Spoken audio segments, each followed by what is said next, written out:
Okay, it's 8:30, so we'll go ahead and get started. I don't see any need for a roll call. We're all here except Coach Harchman, who's excused. Thank you. And Chris? Okay, you're right.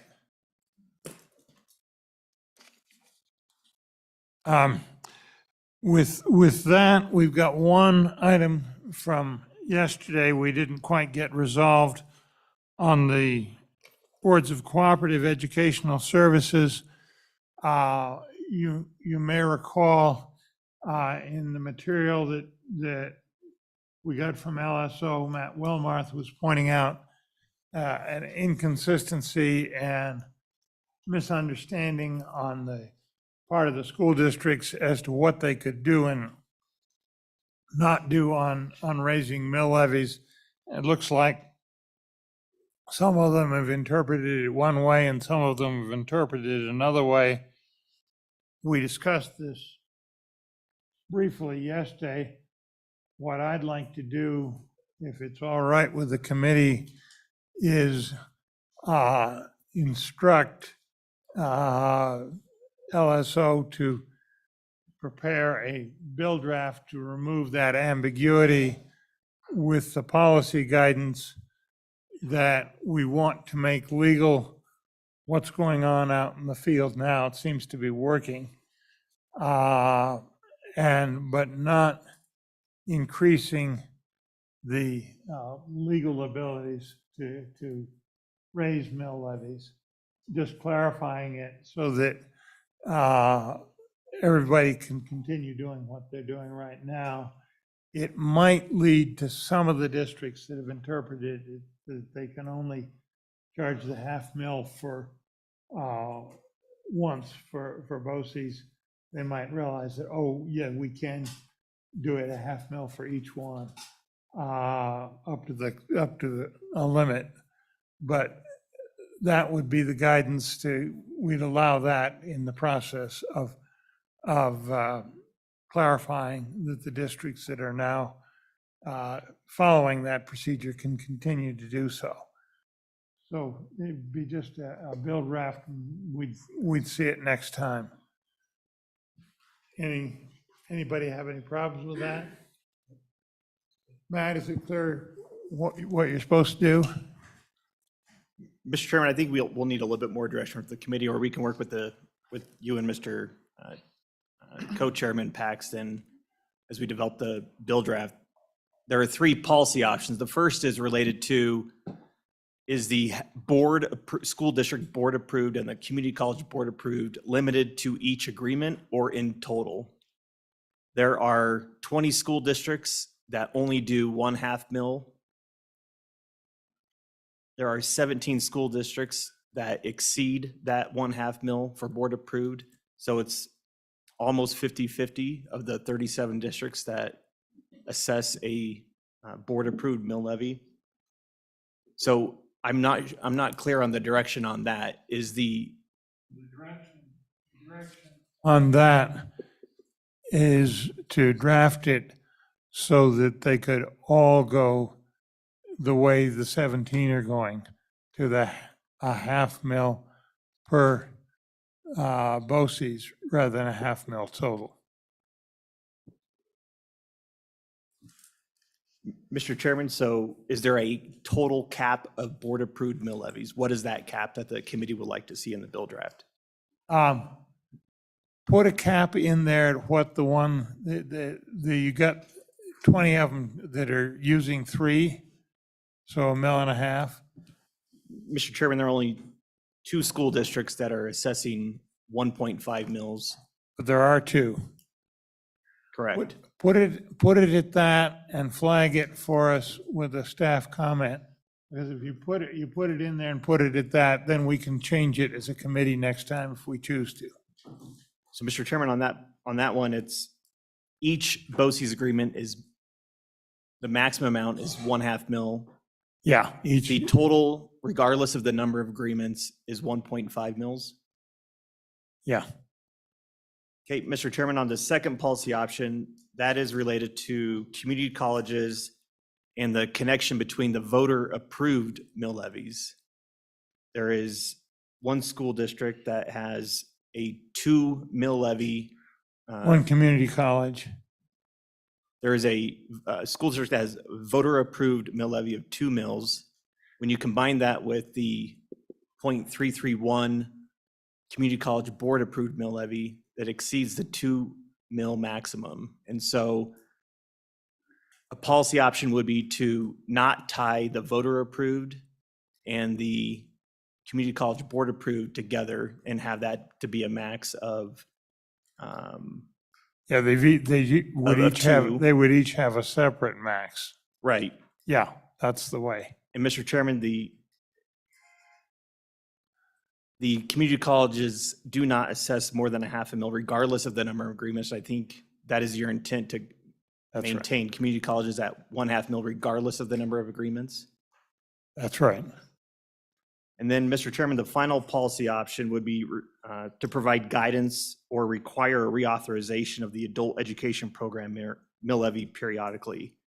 I leave it to the wisdom of the committee on how often you want that reauthorized. Put it in there with a long one, say,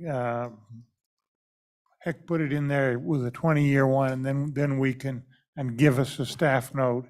And so that's be easy for the committee to amend it at the next meeting if we want to. Mr. Chairman, you want it for every 20 years? Yeah. Thank you. And that'll give us something. The point of the 20 years is not that that's right, is that it flags it for us, and then we can decide that as a committee next time. Vinnie, is that all right? Trying to give us a simple set of decisions to make next time. Okay. Matt, does that take care of that? Mr. Chairman, it does. Thank you. Okay. We're now ready to proceed with the section on career and technical education. And the first thing I have on the agenda is State Department of Education on reporting of school district expenditures in this area. State Department, are you ready?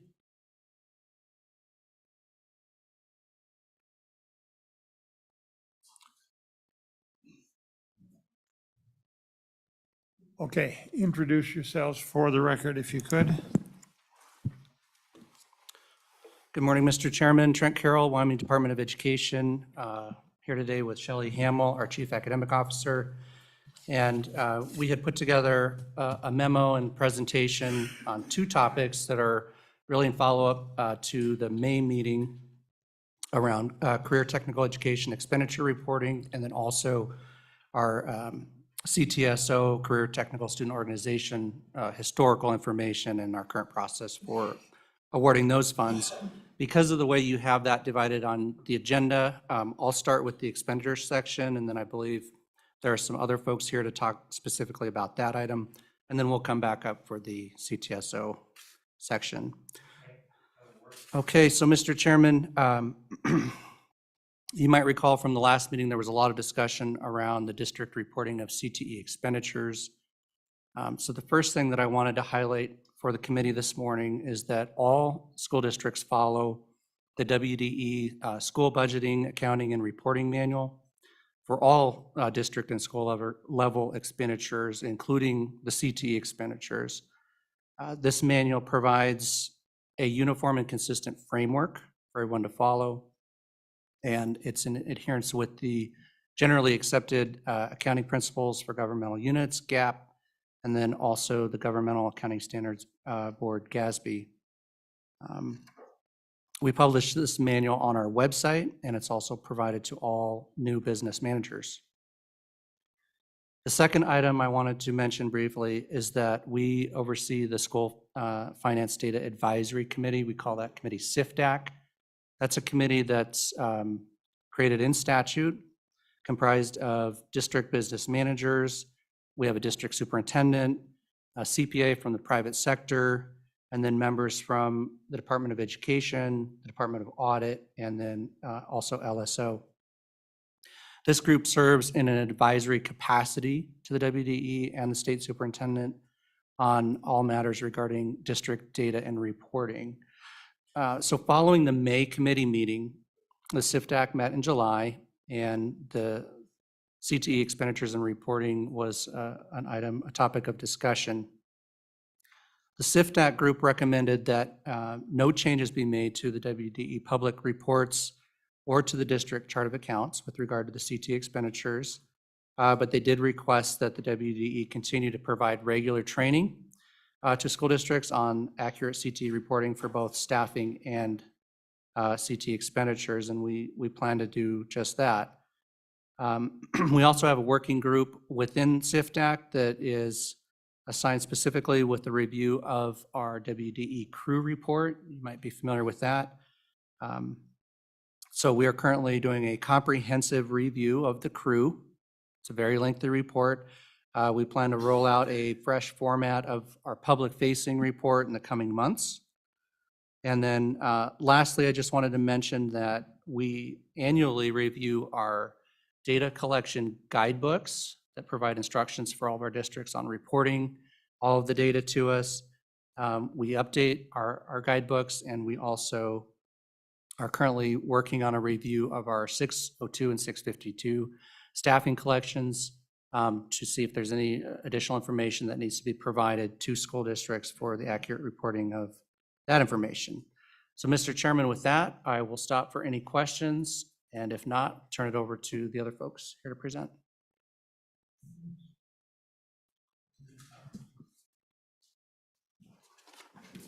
Mr. Chairman, thank you. So remind me, in the crew report, how districts spent their money, how much they spent on CTE versus how much they were budgeted, or how much is, I guess, not budgeted, but how much is in the model.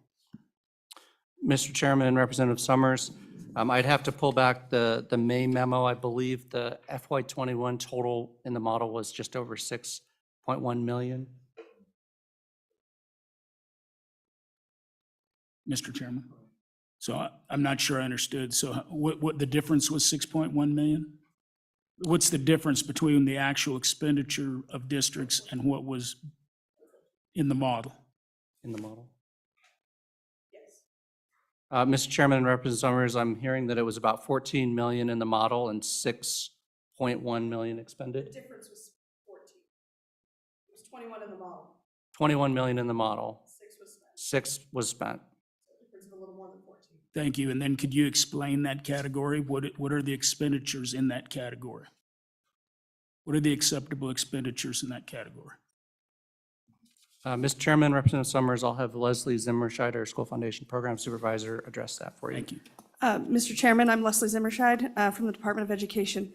The crew report shows how much was spent in the additional supplies and materials for CTE, and then also staff member salaries that were spent towards CTE positions. The model funds for core teachers, but then it also funds an additional amount for CTE staff to reduce the class sizes. And then the model also gives the additional funding for supplies and materials. So Mr. Chairman, thank you. So tell me kind of a breakdown. What was was most of that $14 million difference, was it in staff salary or was it in materials? Do you have that breakdown, the difference between those? Mr. Chairman, I do not have that. Is, Mr. Chairman, thank you. Is that something you can get me? Mr. Chairman, yes, it is. Thank you. Mr. Chairman, we'll try to have that just in a few minutes here after some of the other folks present. We can look that up. Okay, thank you. Any other questions? If not, I've got one that's as much a request as a question. You're doing a full-blown review of the crew, the whole crew report, or just a segment of it? Mr. Chairman, a comprehensive review of the entire crew report. I've got a request I want you to consider. The crew report as it exists now is a great big voluminous document. it's very hard for somebody that is not intimately familiar with it to use it at all. My request is, as you go through your review, can you try to figure a limited number of categories where we could break the crew report down, showing model versus actual, in a small enough number that you could get it on 2 pages or a single page front and back, so that we would have something that legislators could use to see what the difference was in the various categories between the model and the actual. I think that would be an immense help as we try to manage this whole thing, try to understand what degree there really are differences between the model and how it's actually spent. That would be quite useful. And you need to think about how it's going to be used, to the extent to which you're summarizing for the state as a whole, and are there a few things you ought to summarize on a per district basis, and sort of as an annex to a summary kind of sheet, because as it is now, it's very difficult for anybody else to use that crew report. Yeah, thank you, Mr. Chairman. We appreciate that input. So our initial review of our design, our redesign, is that we want to do pretty much exactly what you just described. Start at a high level summary and then provide the ability to drill down into further layers if desired, but really make it a more user-friendly report. And it's not a request for more data, it's a request to take your existing data and make it more usable for everybody, legislators, interested parties, public, to be able to understand it. Absolutely, thank you. Okay, thank you. That's a very important and not the world's easiest task. Okay. Thank you. Okay, proceed, Department.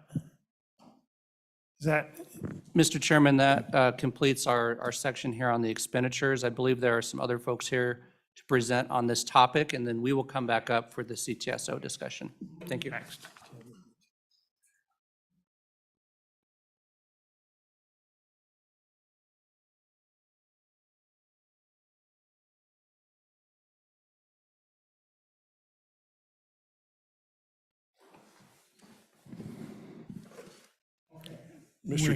We heard Chairman, from you members- yesterday, but we're going to ask you to identify yourselves all over again. Mr. Chairman, members of the committee, I'm Kevin Mitchell, Executive Director of the Wyoming Association of School Administrators. With me is Bruce Thorne, Superintendent of Fremont County School District number 24, and Jed Ciccarelli is the Finance Director for Laramie County School District number 1 here in Cheyenne. Thorne.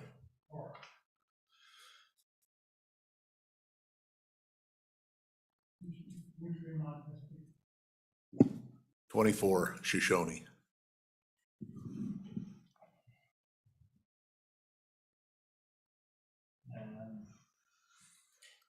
Mr. Chairman, Jed Ciccarelli, Laramie School District 1.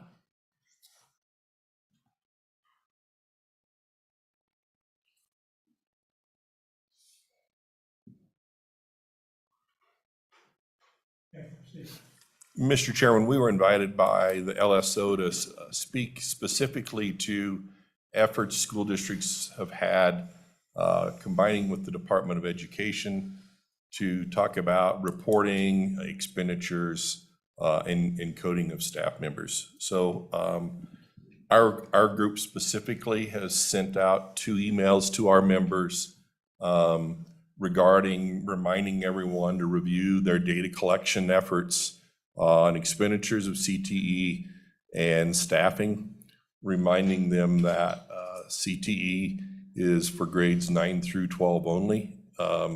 It can be used below, but then the expenditures don't follow where that revenue is coming from. So we're just reminding people. And so we've done that twice. I've also reached out and kind of repeat what Mr. Trent Carroll said, that the business manager group is working on this as well. And the School Finance Data Advisory Committee worked on it just in July. So I think the combined efforts are progressing well. And last on that topic, I would like to say, I don't think there's widespread missed data collection or recording as well across the state. Certainly we have found a little bit, but it wasn't done wrong, it just was done different. Mr. Chairman, members of the committee, the last time I was here, we talked about the 1530 category, which is what the crew report pulls information from. My district, quite honestly, was guilty of having a teacher and the associated supplies in with the 1130, which is a high school teacher category. I think that we have a few others that are in that same boat, and we did get the information out to try to get those things rectified so that the crew report was a valid reporting of what was being spent in the CTE areas. There's a lot of things that impact that 1530 category. One of those is, quite honestly, we have a teacher shortage. I know that there's a few people in this room that have been part of the UW initiative to resurrect their CTE teacher program. To the best of my knowledge, we've got a couple of kids in there, but that's about it. And working with Rob Hill and looking at the number of teachers in Natrona County, I believe, and Rob could talk to this better because this conversation happened over a year ago, but I believe there's about 10 positions within Natrona County that haven't been filled from 5, 6, 7 years ago, and looking at his data. So there's a lot of things that are impacting this. My district is a district that basically puts more money into CTE than what's allocated in the model. That's my board's position on it, and that's what we do.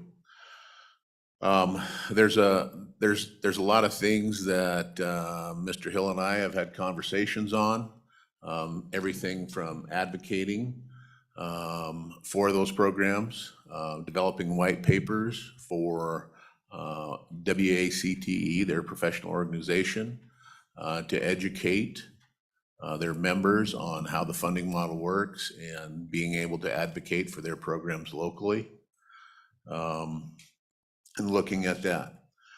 We would be more than happy to and I told Rob that I'd be more than happy to work with him and the WACTE to help advocate for that. I understand that there can be some concern from teachers as far as talking to business managers and superintendents regarding that funding.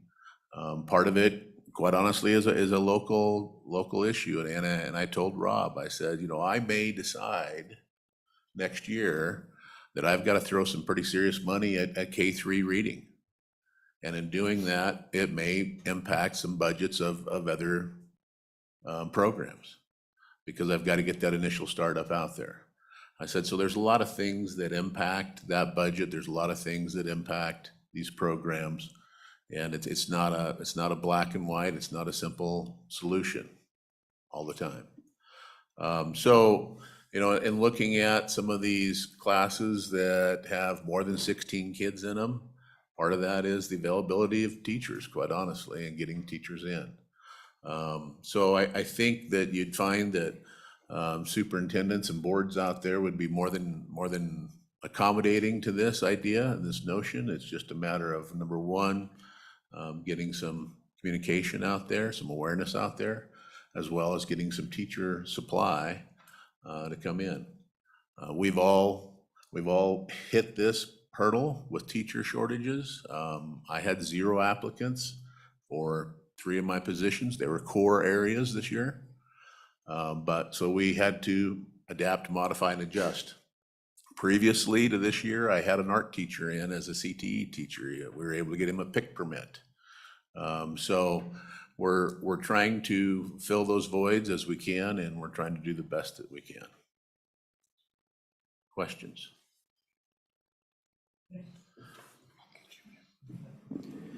Thank you, Mr. Chairman. Just curious if you could, you said you have to spend a little more money, or you have to spend quite a bit of money on K3, and so that may take money away from this. Were you guys not doing K3 reading assessments beforehand? Or I guess, to me, that was just seemed like a very weird statement to make, that you're gonna have to rob Peter to pay Paul with something that you should have been doing originally. Chairman Scott, Representative Brown, you're absolutely right. We've got a great program in place. I just used that as an example of something that may be coming up that I may need to put more money at. Another thing I'll throw out there is, from what my transportation director tells me, in 2027, Bluebird is no longer going to be making diesel buses. So we've got to look at, okay, is that going to be a propane bus, a natural gas bus, an electric bus? If it's going to be an electric bus, I'm going to have some costs with infrastructure, getting electricity into my bus barn. Those are the things that we have to weigh year to year, and what we've got to utilize. The other piece of this puzzle, quite honestly, Representative Brown, that's not in there is that we have depreciation reserves. Those depreciation reserves are used to replace big dollar ticket items, table saws, joiners, thickness planers, welders, those types of things as they come to life's end. And we utilize those as well, and those aren't reported out on that 1530 crew report as well.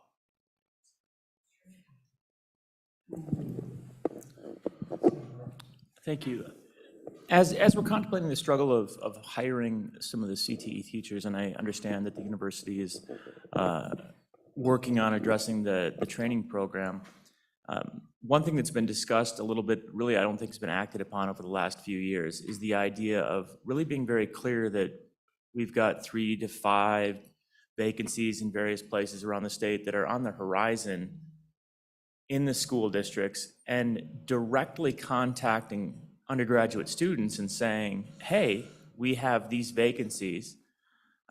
Maybe you'd like an extra $1,000 of scholarship or something, and you can come be a CTE teacher at our school district. And instead of waiting for the market to respond, really proactively engaging pre-market and building that relationship. We've talked about it for years, but we really haven't done anything. Why aren't we doing that? Is there anything we could do to help facilitate that? Chairman Scott, Senator Rothfuss, yes. My district is one of 3. Laramie 1, Teton 1, and Fremont 24 are part of the pilot program for the apprenticeship program. We, in all honesty, have been doing that for a couple of years. I have a para that's teaching math for me.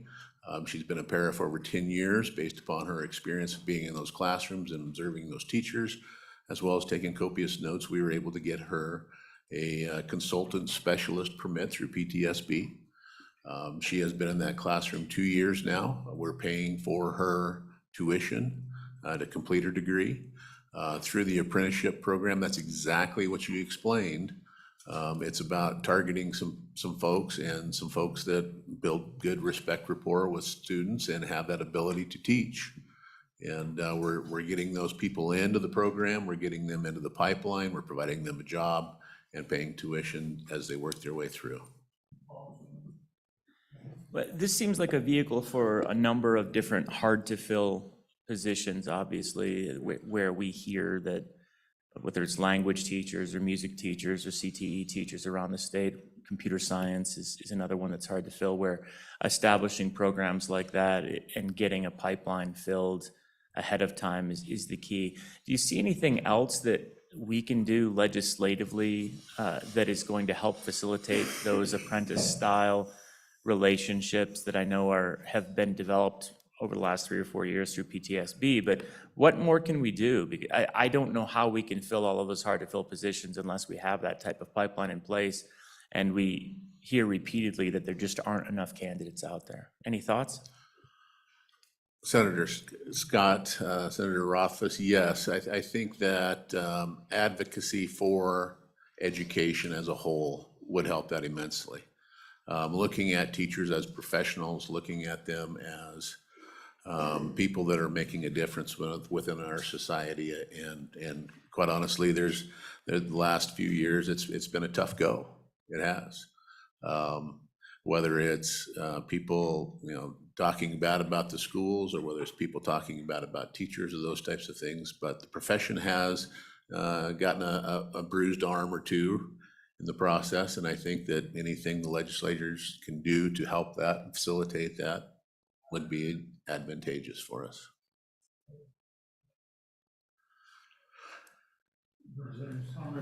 Come to this side. Mr. Chairman, thank you. And, I really don't like categorical exclusions, and I do like the block grant. But the thing with CTE is there are districts that value that and districts that don't value that. And if we got a pot of money, it seems to me we ought to put that towards the districts that value that. This is not reading or math or even science or music, that are pretty, this is CTE that may or may not be something that is valued in a district. But if we're going to resource that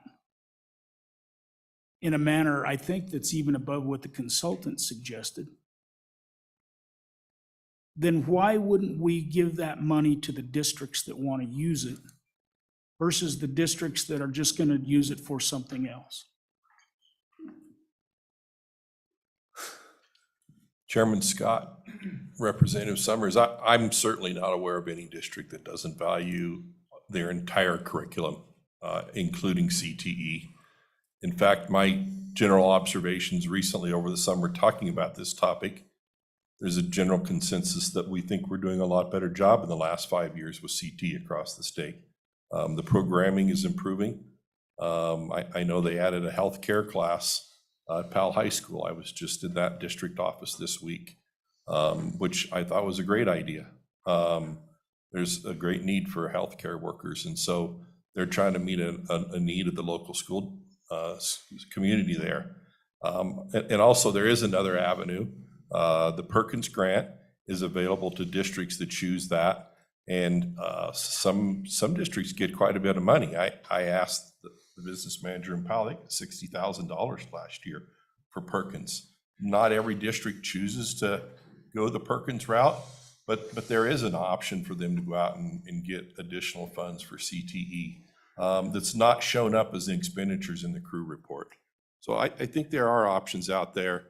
Once again, I would agree with Mr. Thorne that I think a lot of better communication amongst school district staff and administration would help this, what I consider a non-issue. And I think Mr. Ciccarelli has some comments. Mr. Chairman, thank you. And perhaps, perhaps Jed knows this, or back to WDE, but is the crew report that shows this $14 million difference, is that an anomaly, or has this been going on for 5, 6 years or 7 years?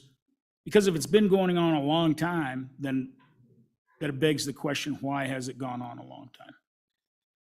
Mr. Chairman, Representative Summers, with most school finance reporting, there's some important caveats and nuances that go along with that CTE reporting. And if you might allow me, I'll pick up a little bit on where the department left off on some of that expenditure reporting and what the crew presents as resource use comparison to what the model allocates and what districts are reporting for expenditures. Now, it's important to remember that really there's a number of different model components that provide resources for CTE programs. The department earlier mentioned the first, where we receive most of our funding, is going to be through that allocation for additional elective teachers. That's not going to be exclusively for CTE program teachers. That's going to include things such as art, music, physical education. A lot of those specials, if you will, are allocated through that 33 1/3%. Now, in addition to that, the model allocates the additional 10 professional development days for certified contracts, as well as a per student allocation for professional development. That's all intended to be utilized within the program or content areas that teacher's assigned.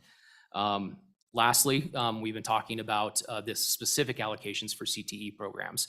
The first is the additional 29% weighting, which is intended to provide additional teaching FTE to maintain smaller class sizes in CTE programs. Now, Back to Representative Summers, to your question, the last component on that CTE allocation is an allocation for supplies, materials, and equipment replacement. That is the only CTE general fund resource that is compared in the crew report, and for a lot of reasons. Earlier, the department mentioned the chart of accounts that's heavily based off of the National Center for Education Statistics, or the U.S. Department of Education's chart of accounts for school districts. The whole crew process was an exercise in trying to map those expenditures to a resource allocation methodology, which is our funding model. And so the comparisons aren't perfect, but to the extent, as Mr. Mitchell mentioned earlier, that we can work with school districts, work with the department to refine that, we do. But back to that conversation on the repair and the equipment, there are some important pieces that it doesn't capture. A good example is we look at that resource use comparison within one single year. That's what the model allocates and what the district expensed that year. My district is a good example. We will receive typically $300,000 to $400,000 based on the formula to determine how much we get for that equipment allowance. There are years we spend more because we might have high expense items like welders, laser printers, 3D printers, those type of things. And then we'll have years that we spend less because we have kind of a replacement cycle. We might not have to buy a welder every year. We might have to buy one every 5 to 7 years. And so you're going to see that kind of peaks and valleys with those expenses. Certainly the refinements and work that we need to do with business managers, we've had a lot of turnover in the school districts as well, to make sure that we're getting those codes properly reported. But there are some areas that aren't just captured in that analysis. The repair of that equipment isn't something that's collected as part of the crew report. We only look at expenses for materials, supplies, and not the repair and the contract services that we have out there. And as Mr. Mitchell also mentioned, these are only expense allocations grades 9 through 12. Our district has exploratory programs, grades 7 and 8, but the crew report is specifically designed to match the funding model allocation. The funding model doesn't provide additional CTE resources for grades 7 through 12. And so the match is intentional. We, as a group, recommended that we did not make a change to our chart of accounts because it wouldn't match what the resource allocation is. And so the 9 through 12 is certainly the only costs that are picked up in that analysis, but there are other aspects that are nuanced. In particular, for a CTE program to be approved for funding, it has to meet certain criteria. It has to be a sequence of 3 or more career technical courses. It has to be aligned with the state content and performance standards. And of course, it has to be taught by a credentialed teacher. So if we have a course that isn't sequenced with 3 classes, we cannot report that for additional funding, and therefore it's not a part of that allocation. Mr. Chairman, to maybe provide just a few numbers from my district to put it a little bit in perspective, last year on the additional CTE teachers that we received the additional staff funding for, we received about $219,000. Just a small caveat there, we were negatively impacted by a block schedule that reduced our allocation that year, so it was a little bit of an anomaly. The additional CTE equipment and materials, we received $396,000, so roughly $620,000 between those additional allocations. In general fund resources alone, we spent $4.3 million on CTE programs. So this is just a small portion of the funding that's available to school districts and that we expense for CTE programs. About $3.9 million of that was in personnel. That was in certified staff or curriculum coordinators. And to give you at least one more figure with regards to some of those counts, last year we employed 55 FTE CTE teachers, so roughly 55 staff members. We were able to report 40 of those for the additional funding. The other 15 were either in non-sequence classes or grades 7 through 8. And so you can see that there's a lot of resources that districts are expensing for CTE programs. The matched with the crew report is a little bit nuanced, a little bit more difficult, but districts will continue to work with the department on areas to clean up that information. I would echo Mr. Mitchell's comments earlier. I don't think there's a lot of misreporting. I think there are some nuances with school districts not knowing how to code those expenditures. That 1530 code that Mr. Thorne mentioned earlier is very specific. It's very explicit through the department that is only for those CTE approved courses. Any non-approved 7 and 8 non-sequence classes cannot be reported in that expenditure category. So those are some of just the nuances that go along with that analysis, Mr. Chairman. I would comment to the committee that some of this stuff may sound pretty dry, but if we're going to be watching the management of these districts and understand what we're doing with the model, we need to have good numbers and we need to understand them. So it is important, even if it is dry. I'd also say to the school people, we very much appreciate you being here, especially with the school just starting. I think you're going to see an increasing prejudice in this committee to hear from the people on the front lines that are actually managing these programs. And because you can give us information that is straight from what's actually going on and not overly processed. And that's very useful for us. So we're going to have, I think, a continuing prejudice from hearing from school people that are actually doing things. So bear with us. Now. Do you have a follow-up? You do? I'd have a follow-up. Okay, one more follow-up and then. Mr. Chairman, thank you. So Jed, you mentioned the 7 through 8. Is that a reporting thing or is that something that's in statute? In other words, is that a fix that we could make saying, hey, you can use that money for 7 through 8? Or is that just a function of how the crew report is developed and the criteria behind that has nothing to do with what we do? Mr. Chairman, Representative Summers, I think I would start by just mentioning that all these resource allocations that I mentioned are part of the block grant. So districts have the autonomy to work with their board and address local priorities if it is a 7 to 8 CTE program. I think the comparison to the crew report would have to remain 9 through 12. That's what the consultants recommended with the funding mechanism for those particular grades. Now, certainly, it's the department's prerogative if they opted to change or address some of our reporting to capture that information, but I would argue that the relevance to the crew wouldn't be there. It would be to satisfy our curiosity. Thank you, Mr. Chairman. I just wanted to piggyback on what you mentioned. I want to publicly express my gratitude for Superintendent Thorne for being here and Fremont County 24. I know that you're doing everything you can with what you have, and I know it's a challenge. I know you're doing the very best you can, as well as your school board in Shoshone. It's been my good fortune, Mr. Chairman, to, especially when I first came into the legislature, to learn from some really top-notch superintendents. We have Diana Clapp, who was superintendent in Pavilion, and Marty Gale in Du Bois, who really made it their mission to help me out in learning these things. But again, I want to thank Superintendent Thorne for being here, and I do appreciate the job you're doing. So thanks.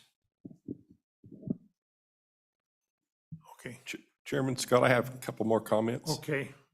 Yeah, they'll be quick. And I think you all know this, but the districts certainly pay on the average teacher salary a lot more than the funding model provides. That's a district choice. And also many districts pay a higher insurance premium than what they are reimbursed for through the funding model as well. So as Chairman Scott alluded to, our finance system is very complicated and complex and can be very hard to understand. So simplifying some issues like we don't think we're getting enough money, you got to know what the great big picture is of the school district and looking at all those revenue streams and then looking at those expenditures. So I'm just saying that all of our teachers in the state probably make more money than the funding model allows for. And that specifically, some CE teachers, and I would say FFA advisors, have contract extensions that are not paid for in the funding model as well. So I think there's money being spent on CTE, maybe more than what's being recorded. And it might not be recorded in a manner that you can see. The other thing I would say is my experience as a superintendent looking some of that data, many districts spend more money on activities, which many of these clubs are considered part of that activity that's not funded in the model as well. So I think we need to be careful about making generalizations in one small statement and not fully understanding what the big picture is of the funding in the district. And lastly, we're talking about teachers, vacant teacher positions. At the May meeting, you had some testimony from superintendents about the difficulty. We did a short survey in the last couple of weeks. Only 37 school districts responded, but we're short 157 certified teachers, and a third of those are coming from Sweetwater County School District number 1. And we're short 334 classified teachers, and a third of those are coming from Natrona County School District number 1.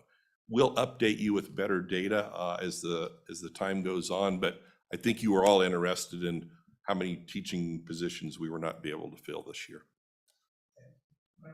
Let me ask you, those are overall figures, not just in the career and technical area. And it's, you had what, 200 or 300, you say? Yep. Classified teachers. Chairman Scott, it is all certified teachers, 157 across the state. 157 out of how many? Oh, I didn't bring that data. I can share that data with you. I can share what. It strikes me that's less than 1%, but I'm not sure I'm right about those numbers. We'd stand for any further questions. Anybody else? Anybody else? The observation was that sounds like it's less than 1% that we're short, and that you need that to put that in perspective. I'll provide more accurate data and more numbers through the LSO. Okay, appreciate it. Anybody else? Anybody else? Okay, thank you all very much.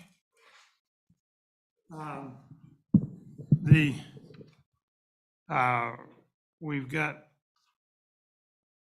any more on this portion? We're going back to the department on the award of funding on the organizations. Yep. Mr. Chairman, Trent Carroll, Wyoming Department of Education. If it's okay with you, we'll start with the follow-up information that Representative Summers asked for. Leslie can provide that, and then we'll move into our presentation around the CTSOs. Okay. So, Mr. Chairman, from the May packet, using numbers from fiscal year 21, which was the school year 2020 to 2021, the model resourced just over 6.2 million for additional CTE funding, above and beyond amounts resourced for core teachers and supplies. Perkins allocations were about 2.2 million. State CTE demo grants were about 9.1 million. Then turning to expenditures for the same year, from both federal and state sources, the expenditures were just under 28 million. The majority of that, or approximately 23.5 million, was for salaries and benefits for direct instruction.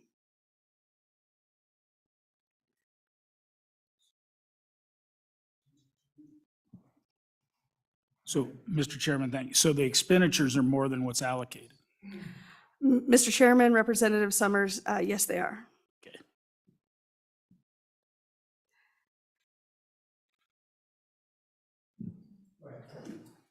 Okay, Mr. Chairman, committee members, Shelley Hamill with Wyoming Department of Education. And I'm here to address this last section of the WDE's memo, which addresses a request for information about the WDE's support and selection of career and technical student organizations, or CTSOs. So historically, the WD has budgeted $150,000 annually, or $300,000 biennially, to support 5 CTSO organizations.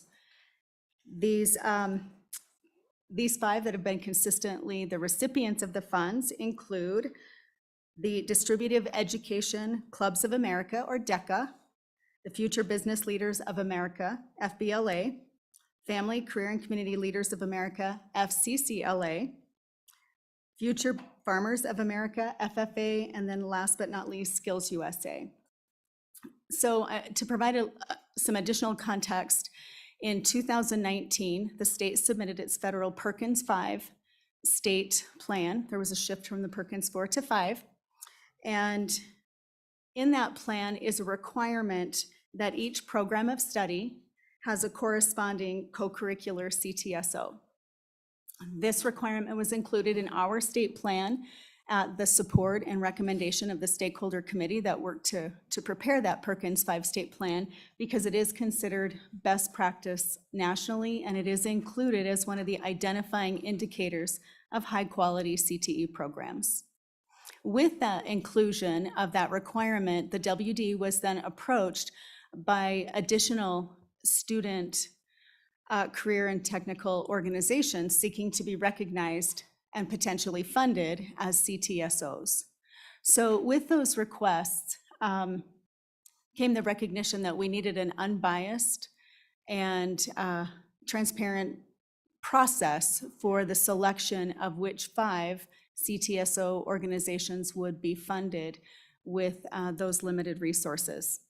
So in 2020, the WDE began using a competitive state purchasing process through the state's purchasing division. So we started using the request for proposal process, where we felt that it would provide the best opportunity for any up-and-coming and current CTSO organizations to be considered. So in 2020, that was the first year that we began using that competitive process. We used it for the 2022 biennium, and we have used it again for the current biennium, so 23-24. And interesting, the same 5 student CTSOs that have historically received the funds were selected and identified as those same 5 to continue to receive funding. And with that, I'll stand for any questions. Mr. Chairman, I just want to maybe add some information, because I've met with the Department of Education and some of the CTSOs from our last meeting till this. And, I think that it's an important conversation for us to have, because, if the department adds another group that might have some value that we might want to be encouraging students to participate in, it might mean that one of the other chapters close.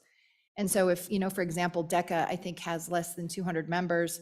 If those DECA chapters start closing, I think we would all hear about it. And so, I know the department has this process in place, but I thought it would be appropriate for, and that was my advice to everyone, was how about get some feedback from us?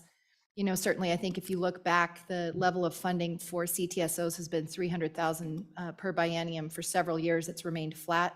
So that's one conversation. If we wanted to add groups, would it be appropriate for us to look at increasing that dollar amount to make more room? Do we want to have conversations about redundancy, potential redundancy among some of these organizations?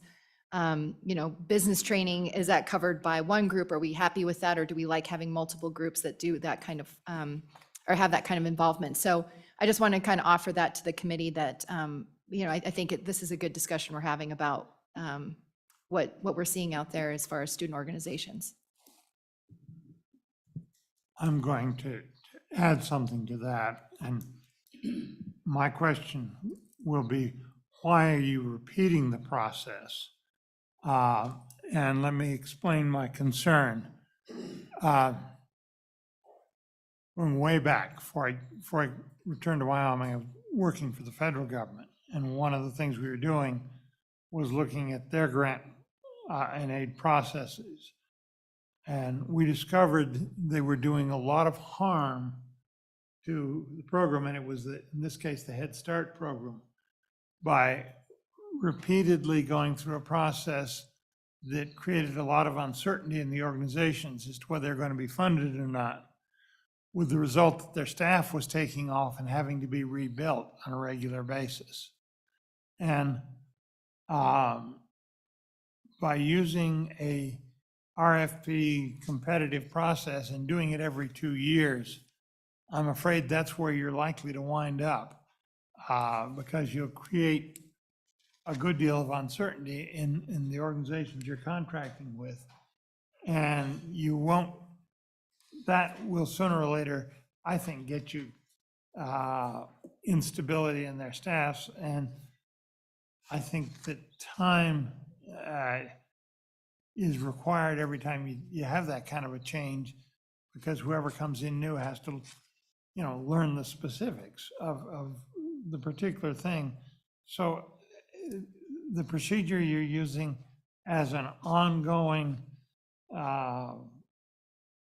process, why are you doing it that way as opposed to having some kind of a regular grant renewal process where you could deal with an organization that was having trouble, wasn't getting the job done or something? But you're, I think, going to create a lot of instability in these organizations. Chairman Scott, I really absolutely respect that perspective. I think that one of the reasons that we shifted, as I mentioned earlier, was that to meet the needs of potentially changing workforce and the demands of students and interest areas, that we be able to consider different Ctso organizations that would be meeting the needs of those students. Additionally, I feel like we have a high level of responsibility when we're awarding those state and federal funds, that we ensure that there's a process that's followed that's not just a status quo process.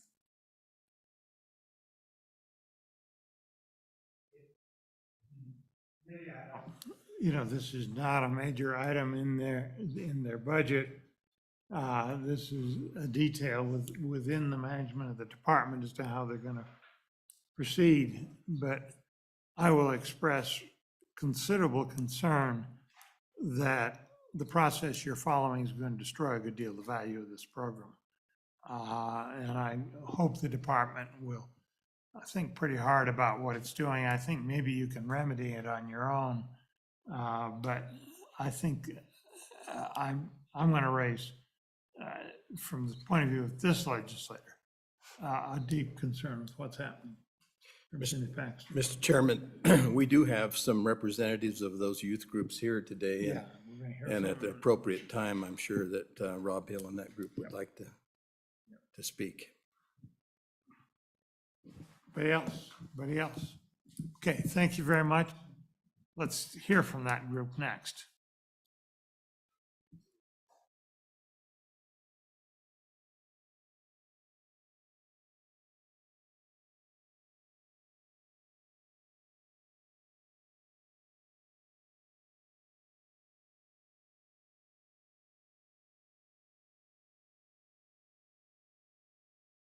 Introduce yourselves for the record. Mr. Chairman, I'm Stacy Broda. I'm the Wyoming State Advisor or Director for Wyoming FFA. And here with me today is Janie Wilcox. She is the State Director for Wyoming Skills USA. We appreciate your time to visit today. First, we'd like to very much so express our appreciation to the Department of Education for our partnership with them, specifically over the last 22 years that we got that funding. The $300,000 for the biennium started in Judy Ketchbull's term, and since then we've been a partner with the Department of Ed on a regular basis, and we appreciate that partnership and value that partnership. Our organizations are FBLA, FCCLA, DECA, Skills USA, and FFA. The funding that is allocated helps ensure our state directors to lead our organizations on the state level, plan leadership and competitive events, as well as communicate with teachers and be a go-in-between with our national organizations. Our organizations are intracurricular or co-curricular, meaning they are not after-school clubs, but connected to the classroom. We are also recognized by the Wyoming High School Activities Association. We also meet a high bar of excellence set forth by the National Coordinating Council for Career and Technical Student Organizations, who recognize student organizations through a clear definition, mission, and purpose. We feel that this high bar of excellence prepares students for careers in many of Wyoming's top industries. And as such, we welcome and expect to be held to a high standard and made accountable. At this point, I also think it'd be appropriate to maybe explain the difference between a CTSO and an organization that supports CTE. There's been a lot of acronyms thrown out, and CTSOs were nationally organized or recognized as a CTSO. There's a lot of organizations that support CTE programs, as what Shelley mentioned from Perkins 5, but are not a CTSO. And let me just give you a few examples of those just so we're all clear. If you're familiar. CTSO stands for too. Sure.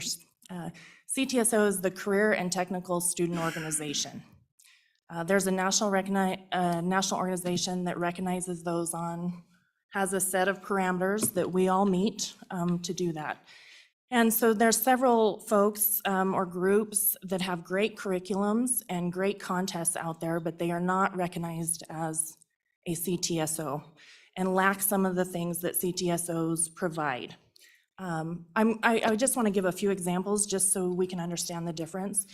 We the People is a great example. They have a great program for civic education, and they run some contests, and there are several districts across the state that do that. High School Science Fair would also be an example of one that supports curriculum within a classroom and a contest. I think you could throw Girls State and Boys State in there. These are not integrated into the classrooms per se with the leadership and all the connection pieces that the CTSOs have. At this point, I'd like to turn it over to Janie to finish our statement. And then we'll get straight to the students, Chairman Scott, because I know that's the best part of testimony like this. We would ask the following be considered.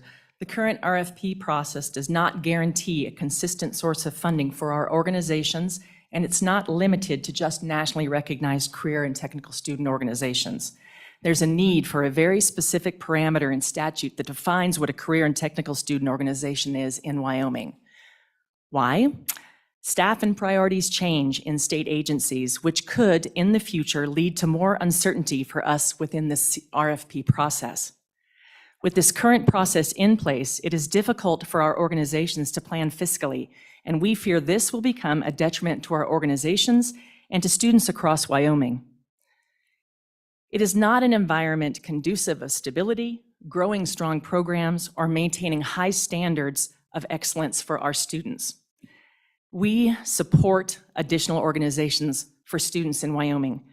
Again, we support defining and being held accountable in receiving the funding, and then funding maybe through two channels, one for current CTSOs and one for new organizations meeting that definition by statute. Our organizations have had the same level of funding since the year 2000.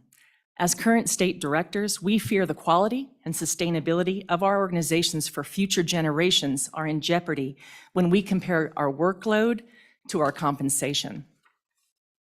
At this time, we'd like to welcome students to offer their experiences with our programs, and we can welcome questions from the committee afterwards, or we can do that now. Thank you, Chairman Scott.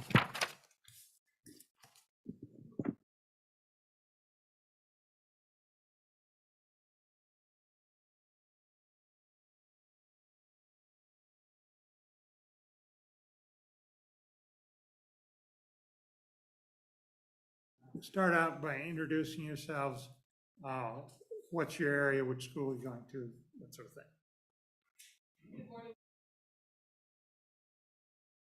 I'm currently a civil engineering student at the University of Wyoming, and I'm a Skills USA Wyoming alumni member. I've served as Skills USA National High School Vice President, Skills USA Wyoming State President, and a chapter president for Cheyenne Central High School.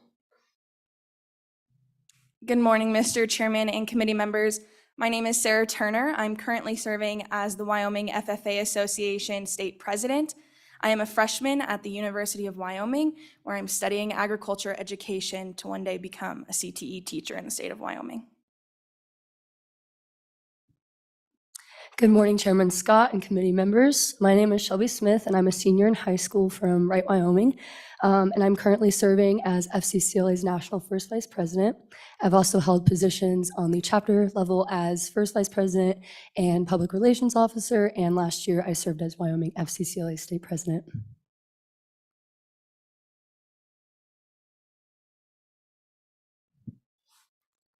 I'm very thankful to be here today to speak about my experience in the leadership component of CTSOs and how it differs from other clubs and extracurricular activities. Throughout my time as an officer for Skills USA, I attended leadership trainings at the local, state, and national levels, but a lot of my growth as a leader came from experiences right at the local chapter level of a CTSO. Skills USA, like other CTSOs, uses a national program of work to guide chapters throughout the year. This national program helps local chapters set goals and create plans each school year. Throughout my 3 years as an officer for Skills USA, my local chapter completed over 10 different projects to intentionally build our members' personal, workplace, and technical skills. These skills would prepare us to become leaders in the workplace. And the skills include things like teamwork, decision-making, professionalism, and many others. All of our projects were completely student-led, meaning that students planned and executed nearly every step of the process, including communicating with school administrators, community leaders, and industry partners. I can say for certain that a great portion of my growth as a leader was because of these projects that related to my engineering class curriculum, but took place outside of class. Our organizations do a great job recognizing chapters and members for their outstanding work, but what I think is even more amazing is that industry leaders recognize members of CTSOs. Skills USA is one of the most important things that I have on my resume, because people in the industry know that Skills USA members not only possess technical skills, but they're going to stand out as leaders in the workforce. Last spring, I was offered an internship as a freshman in college without even going through a formal interview process. As soon as I explained my involvement with Skills USA, I was asked to be part of an internship program. CTSOs are more widely accepted and recognized by employers like this because the members have consistent experiences across the state and across the nation. Clubs and extracurricular activities can be completely different even from school to school, and they don't have ways to measure student growth and achievement like CTSOs. Mr. Chairman and committee members, I again just want to say how thankful I am to be here. And I just wanted to share with you some of the opportunities and things I've had to learn through FFA. And I think the way to start is by sharing one of my favorite quotes that we get to hear a lot in our organization. And that's that it's not all about cows, sows, and plows. It's also about speakers, beakers, and job seekers. I think that really embodies what FFA is. Yes, we get to gain agricultural knowledge. However, we also get to learn how to prepare a way for ourselves in the agriculture industry, or any industry for that matter. Through FFA, I've learned how to public speak and convey a point in a convincing and educational manner. I've explored numerous career and educational pathways, from plumbing trade school to the University of Wyoming, where I'm studying agriculture education. I've learned how to become accredited a parliamentarian and achieved that certification. I've worked with Secretary Vilsack to teach producers about legislation affecting their land and developed countless industry connections. FFA has allowed me to serve my community in numerous ways, from working with First Lady Gordon on her hunger initiative to the Laramie County Cowbells to educate the next generation about agriculture at their Ag Expo. In class, I've learned how to vaccinate pigs, shape shoes for horses, and understand how crops are modified and harvested, all of which are incredibly beneficial to my future career as an ag teacher. FFA offers so many opportunities and so much knowledge to gain. Yes, we are a youth organization to help develop high school leaders, but we are also an environment that fosters success and preparation for life. Chairman Scott and committee members, I just want to re-express my gratitude for being here today.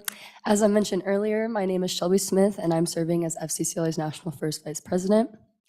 As we gather here today, I would like to advocate for consistent funding for the career and technical student organizations in the state of Wyoming. I can affirm the fact that solid legislation regarding the establishment and funding for CTSOs is worth the time and consideration, as student leaders continue to be inspired through CTSOs and Cte programs. In particular, I would like to speak about the impact that Family, Career, and Community Leaders of America has brought to my life. Being a part of this organization has helped me find my voice while preparing me to be an outstanding family member, wage earner, and community leader. FCCLA sticks out to me from clubs because it is an intracurricular organization. This means that the work students do in the classroom can be integrated with FCCLA. This makes FCCLA incredible, as students have the opportunity to embrace their passions in the classroom. This has not always been the case with activities I have been involved in, as many clubs happen to be after-school extracurriculars that cannot reach students through their education. However, FCCLA defies the odds and does exactly this by providing resources that can be used in family and consumer sciences classrooms. Because of this accessibility, I've been able to engage in FCCLA's national programs, explore career pathways, compete in competitive events, and even apply for scholarships. I've been able to take the work that I have done within the organization and apply it to my life to become a better prepared family member, wage earner, and community leader. I can say with full confidence that FCCLA is truly the ultimate leadership experience, as it is a student-led organization. I can speak about this from personal experience, as I've had the opportunity to hold officer positions on the local, state, and as of now, the national level.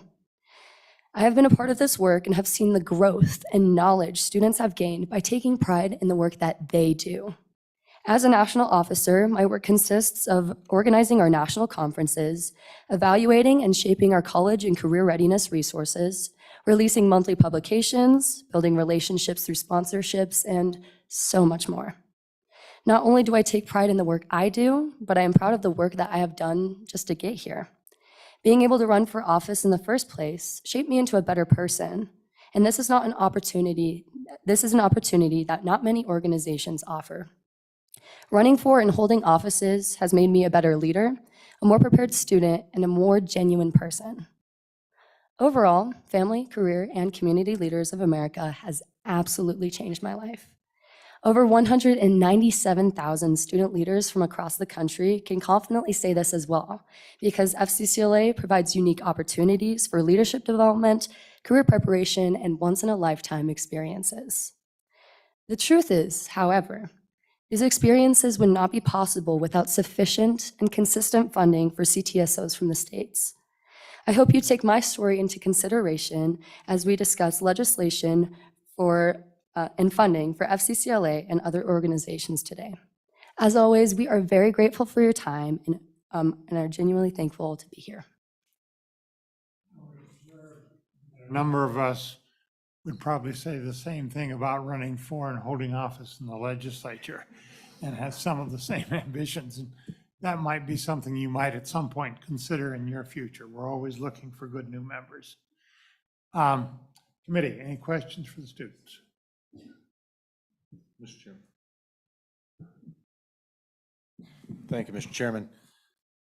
No real questions. I understand. I was a member of the FFA and served in office and all that. And I guess I just want to make the statement. I'm so encouraged and blessed by you three young ladies, as you're so articulate and so inspirational, quite honestly. And to see your effort and your willingness and your enthusiasm, it gives me real encouragement to see what our state produces. And we are very fortunate to have you here this day. And I appreciate you taking the time to come and talk to us, because this is what makes the difference. We need to see the results. We need to see what your heart is and what you're wanting to accomplish. And I just so appreciate your candor and your courage to come and to continue to do what is going to be a major blessing. I hate to keep saying that, but it is true, to our state and to ultimately our nation. So thank you for being here, and I appreciate all of your efforts and look forward to what you all three will do for our state and our nation. So thank you.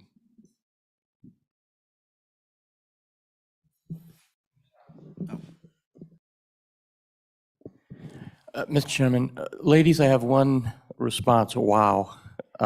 Thank you for being here today. Incredibly impressed, and I have no doubt that you'll be sitting in our chairs one day. Thank you.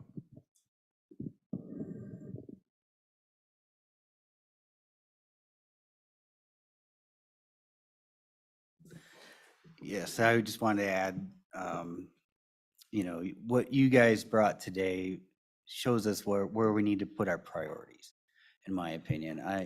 I think how much money we spend on athletics and building these massive football complexes and things like that. Nothing against football, I'm a sports guy.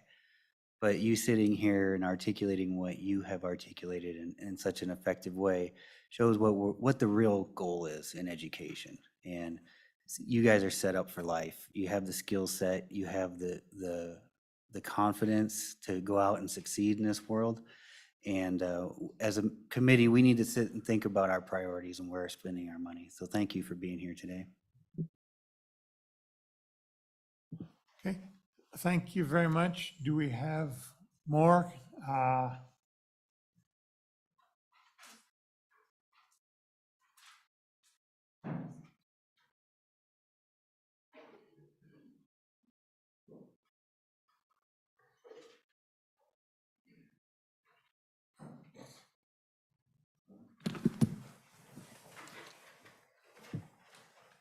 Okay, proceed. Identifiers. Sure. Mr. Chairman and members of the committee, thank you so much for having us today. I'm Jessie Defoe with the Wyoming Association of Career and Technical Education, and Mr. Hill is also here with me. We wanted just to share a few really brief comments on the two topics that were just discussed. The first is the student organizations that you just heard from. My heart is so full listening to those ladies, and as a product of those student organizations myself, we want to support them as the Wyoming Association of Career and Technical Education in a few ways. We hope you heard the importance of defining what is the current student organization requirements so that there is some consistency amongst who is funded those grants. We believe that these gals showcase, they have skills that they put into practice, they have business industry partnerships, but you saw the leadership skills. And that speaking, that teamwork, overall character development is critical to these student organizations. And we hope that you consider that.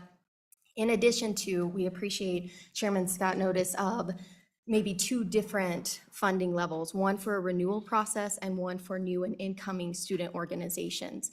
We believe, and even the WD had just said, even with the new process, the same 5 organizations were awarded. How can we provide them stability, and how can we increase that funding to allow future career student organizations to also be a part of that? Thank you. Mr. Chairman and members of the committee, Rob Hill with Wyoming Association of Career and Technical Education and president of Wyoming Skills USA. I would add to Jesse's testimony that we support lots of CTE organizations and welcome them in. We do believe there is a bar of excellence, and the leadership, as you saw previously with our young officers, we believe that's a critical component of this. We also know that there are a number of ways to address the budget. These organizations haven't seen a significant upgrade in funds for over 20 years. So we do believe, as Senator Beitman said, that these students are top tier students in our state, and our state relies on the future generation. So just a couple of technical comments on the subject. Committee, any questions? Okay. Seeing none, do you have further, or is? Mr. Chairman, may I ask to, on the subject of CTE funding, can we make public comment as well? Sure. Okay. Well, thank you. Again, on this topic, in 2002, the additional CTE funds law created a funding source for materials and equipment for CTE. These funds were targeted for CTE use, but distributed into a district block grant. Further, the intent of the law was to decrease class sizes to under 21. In 2019, the CRU report showed 62.2% of expenditures being used for supplies and materials. At the request of a legislator, our organization sampled our membership and found statistically equal budget numbers. Our members reported flat or declining budget as a majority.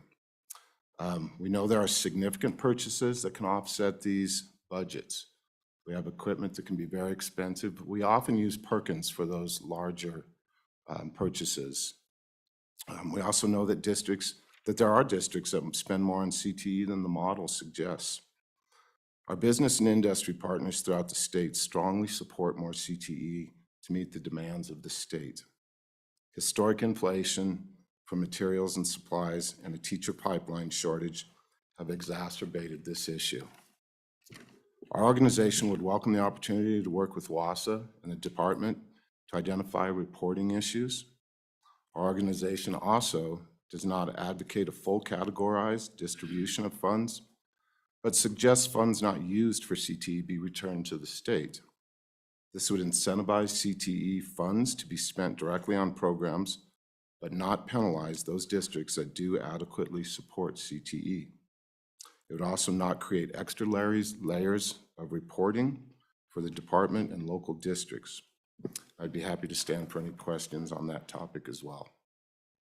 Any questions? Senator Biden. Thank you, Mr. Chairman. As you recall, I think, what was it, 2 sessions ago or maybe last session, I can't remember, we entertained the idea of doing a categorical grant for teacher salaries because we had been hearing from teachers that they're not getting the raises, maybe the administrators are getting the raises or the money is going somewhere else. I see another robbing Peter to pay Paul scenario with CTE.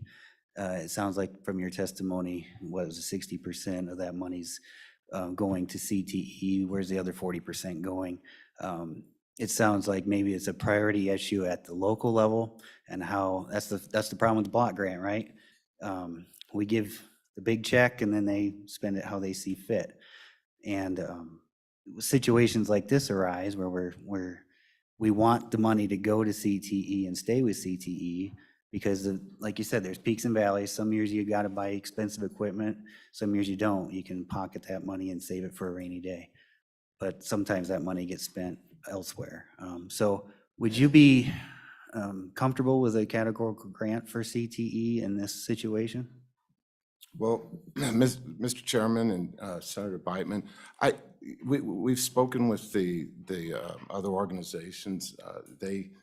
They have expressed their desire and need to have flexibility with that block grant. And we do respect that, and as Representative Summers spoke to, it's very difficult to understand what we're going to see year to year. So categorizing may hinder at that level. So we're not advocating for full categorization, but we do want to incentivize it so that we feel like the money is being spent as intended by the legislature. And committee, I will observe that this issue of categorical versus local control is going to be one of the ones I think we're going to be wrestling with for several years. So we're beginning the conversation on that. Representative. So, Mr. Chairman, thank you. And Rob, I was, the last, when WDE was up here, they provided numbers that said they're overexpending. In other words, they're spending more on CTE than what's being allocated for. And so I was, but I've seen the same crew report you have. So, I'm a bit confused on the whole thing. And so what I wonder is, I still don't understand the numbers. I didn't understand the numbers they gave me because they didn't jibe with the crew report that I've read. And I was trying to pull up the crew report, but I can't spell it right because I can't remember what that acronym spelling is. So I couldn't pull it up. But I guess the question I have on both of these issues, one is the organizations. What should, and maybe I should have asked the young ladies, and they did a wonderful job. Thanks for being part of Wyoming and doing such a good job representing your organizations. What should we be allocating there? If we're allocating 300,000, should we be allocating 400 or 500,000, and should we be able to lift that cap from 5 to whatever's necessary under some certain agreements? So, you know, and do we do that in statute, or does WDE do that if we just budget for it? And then the other issue back on funding CTE, and, you know, and I know this is, people aren't gonna like this around this committee, but maybe we allocate a pot of money for CTE that's in addition to what we do now, and that is categorical. But what would we do it for? So is it to try to entice, for example, would it be try to increase salaries for CTE to try to bring in more teachers? Is it for materials? You know, what would we do? How could we set aside another little pot of money perhaps that would entice districts to go, okay, here's another pot of money, maybe we can use it for XYZ. And that's what I'm wondering, what is the XYZ that we would want to do if we chose to go down that path? So, Mr. Chairman and Representative Summers, we have a number of metrics that we have to look at here. You know, our two measures, we look to the crew report, obviously, but we also look to our members to see what their budgets are and where they're trending. We have seen historic inflation that has wiped out, you know, particularly commodities. Anybody that's been to the hardware store, the lumber yard, knows that we've seen quadruple and you know, even six-fold increases in materials. So we're trying to deliver and meet this higher level for our business and industry partners by raising the bar, but our buying power is compromised with inflation. And you know, the other component to this is we're seeing more demand for CTE, which means we're seeing more students want CTE, in turn meaning we have larger class sizes. This original funding was to keep class sizes under 21. We have a teacher pipeline crisis looming, and so we have a lot of you know, perfect storm scenarios here. Funding certainly helps us in our programs. You know, we do really well with Perkins funds, and those do offset our large purchases for equipment, but it's the materials and supplies, I think, that are the hardest for our programs to find.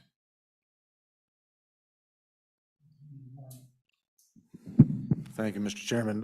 Mr. Hill, in your concerted opinion, based on the fact that right now we currently fund over the model, they'll basically what Pike Soden has evidently recommended at current reg, correct me if I'm wrong, but actually as a legislature, we actually fund over the model.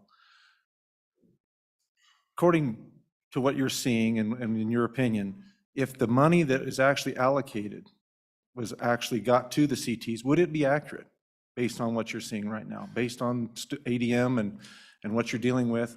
If it actually all got to you guys, it's actually being funded according to CTE requirements in the model, would it be currently accurate, or is it lacking, or is it more than you need if it all got to you?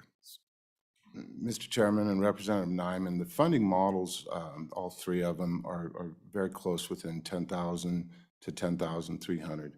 If our programs saw that kind of funding, I think they would do well. They would be able to offer what we need them to. Knowing that there are other purchases and utilizing our federal monies to do that. What we saw was about the sampling we did within our organization. We saw about $6,000 was the average budget. That's pretty consistent with the crew. There are, as the superintendent spoke to, so many components that we have to look at, and that's why we really welcome the opportunity to sit down and look at reporting and where money is actually making it at the local level.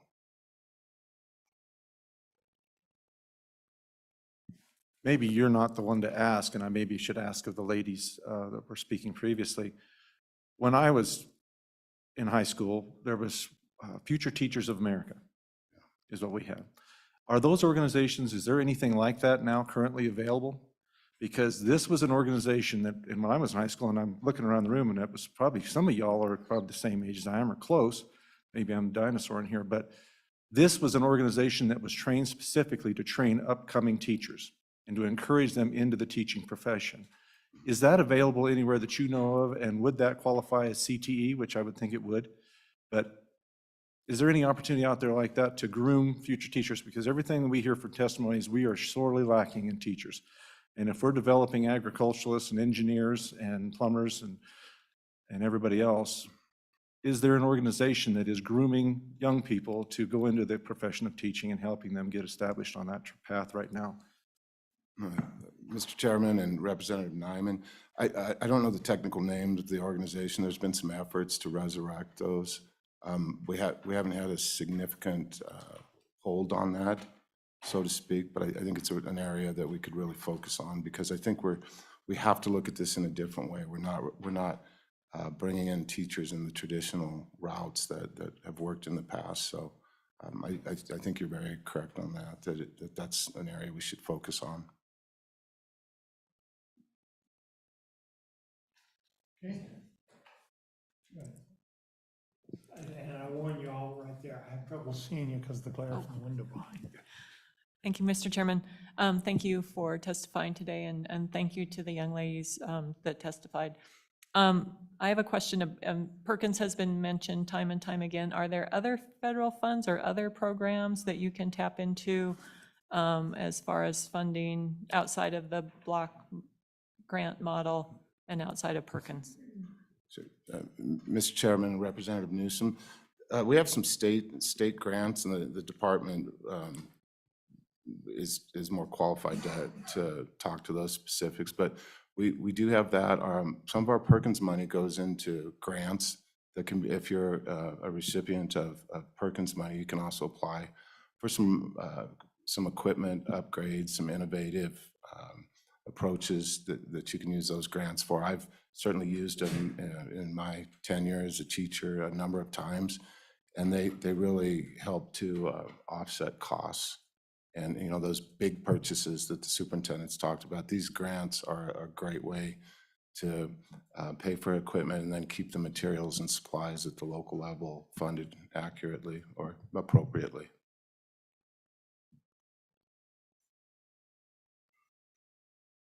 Okay, thank you very much. Thank you. Is there anybody else that wants to talk on this?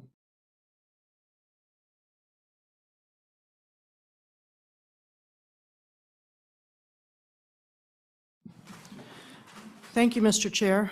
Janine Bayteski, I'm a trustee on the board for Teton County School District. You know, I hope one of the pictures you got this morning about this discussion is that career tech education is a very complex piece of our model. In my district, we do spend more than what we receive, according to the Crew report. I would caution you, though, because I will tell you some of the other places, I think that the focus that on CTE around the state may be understated if those are the numbers that you are indeed looking at. In my district, for example, we have a very active BOCES program with Central Wyoming College. We have several of our CTE programs, including our culinary program, our health science program, our Project Lead the Way program, which are all done jointly with Central Wyoming College and are funded through our BOCES. So I would suggest to you that there's probably more focus than what is really being, the picture that's being painted by just looking at the Crew report. Now, in terms of, is it appropriate to make this a categorical grant? I don't know the answer to that. I will just caution that if this is the direction that we want to go, we need to open up the model and fund some of those things that are not funded in the model. For example, I focus on, we reflect back on yesterday, and there was a lot of discussion, particularly in the expulsion and suspension discussion about student behaviors and how we deal with them and so on and so forth. I want to remind the committee, like in my district, our two top priorities are academic achievement and a safe and secure learning environment for our students. Safety and security is not funded in the model. There are pieces of hardening of the building that get funded through facilities, but SROs and any of the trainings that we do or any of that, that's not part of the model. So I just caution you that, Senator Beitman made the comment about, well, we're using the money to pay administrative salaries. In my district, I will certainly tell you that is not the case. But like I said, when we start putting categorical grants in place, we better go back in and make sure that some of those things, and I'm sure you all share the same value I do for the safety and security of our students. We need to make sure that some of those other pieces are funded as well. So I thank you. Thank you very much. Anybody else? Anybody else?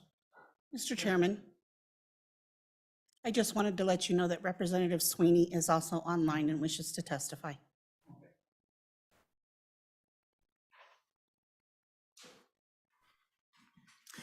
Good morning, Chairman Scott, members of the committee. Carol Jellicoe, Chair, Sweetwater County School District Number 1. We have had academies in Sweetwater 1 for a number of years.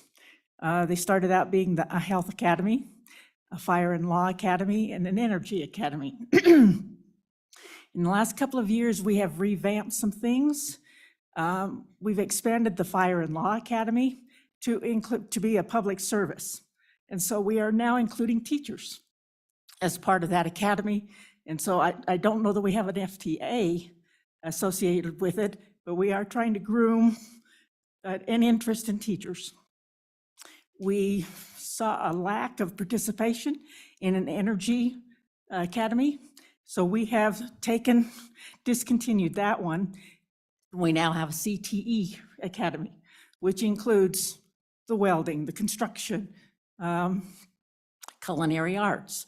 All of our CTE courses are combined into that academy. So we are trying to facilitate more student activities, and those programs are growing. So those are some changes that we have made in order to facilitate some of the CTE interest that students have.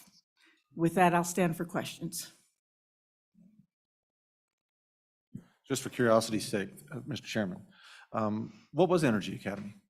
The Energy Academy had to do with the energy industry. So we had people, and many of these include internships where students can go out and shadow people in the community and stuff like that. So the Energy Academy had to do with the fuel, energy, natural gas, those kinds of things. And we just saw a decline in interest from students. So that's why we have changed over.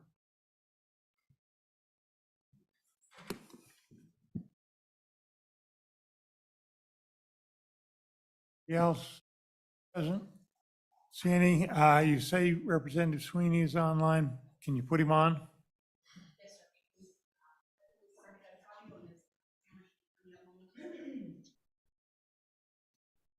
Thank you, Mr. Chairman. Can you hear me?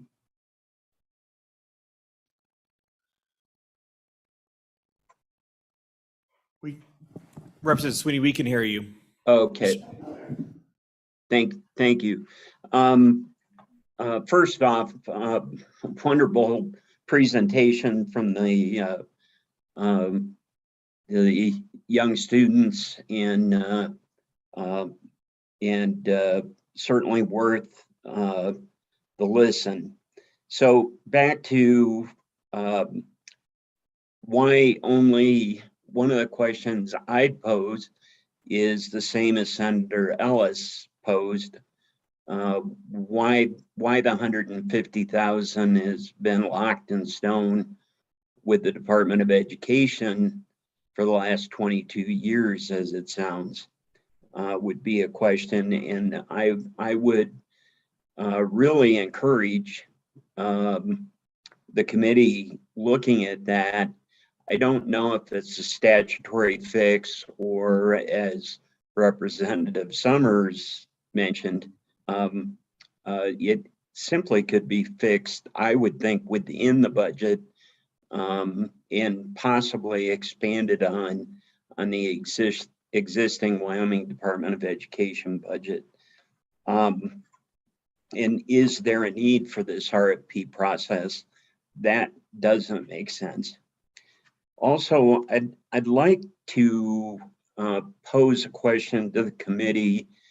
Why the lack of student enrollment at the University of Wyoming in the category and the program at UW?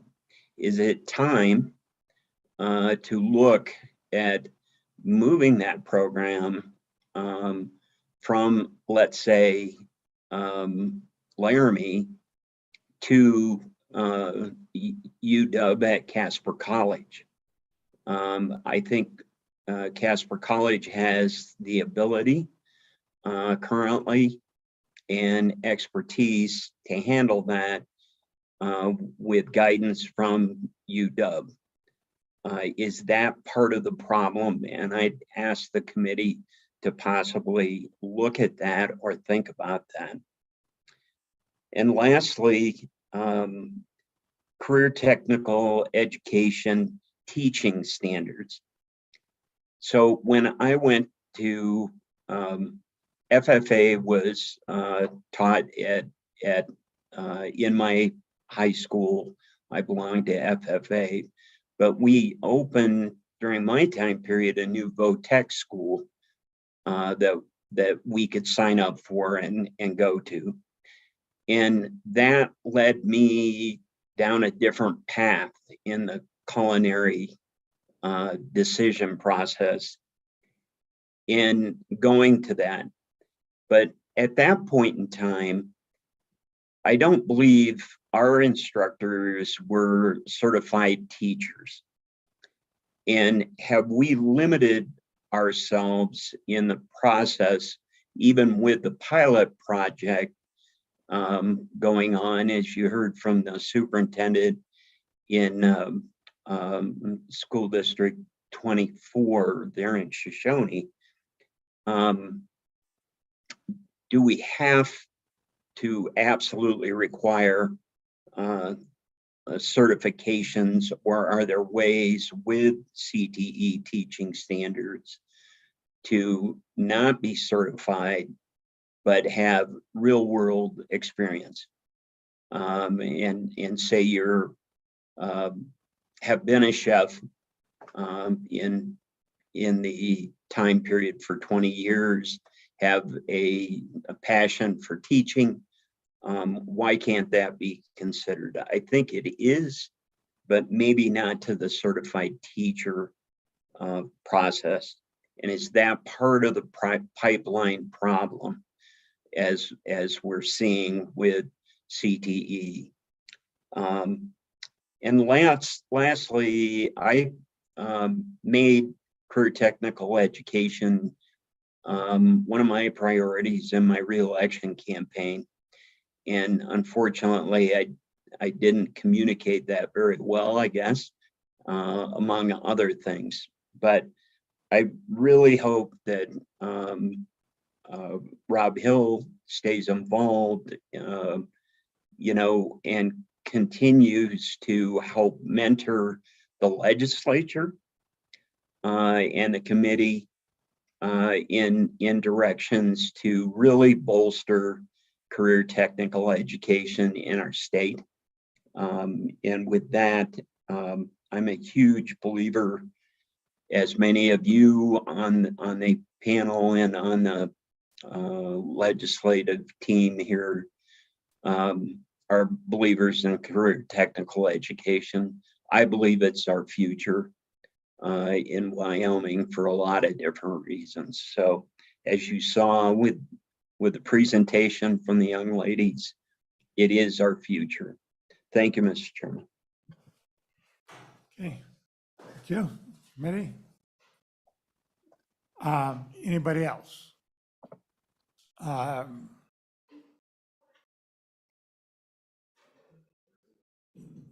Yes, sir. And you're next in the back there, so come up and be handy. Dean, yeah, okay, it's the dean. Okay, go ahead. Okay, Brendan O'Connor, the Executive Director of the Professional Teaching Standards Board.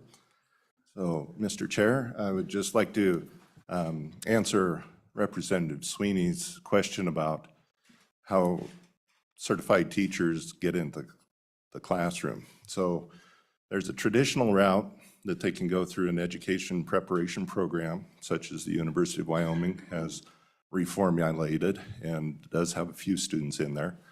We also have what is called a professional industry and career, or PIC, permit. And so that absolutely addresses Mr. Sweeney's question about if I had a culinary person, 20 years experience, can we get them into the classroom? And the answer is yes. We've had that for 30 years, I believe. When I moved back to Wyoming in my teaching career, I was on a PIC permit for a while. So we do have that option available. You heard from Superintendent Thorne about the consultant specialist permit.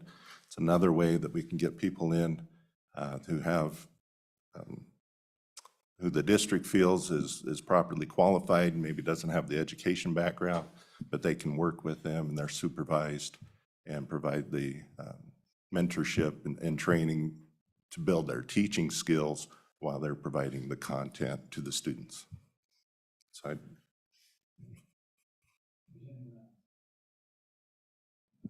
I've been turning yours on, and I can't even figure out how to turn mine on.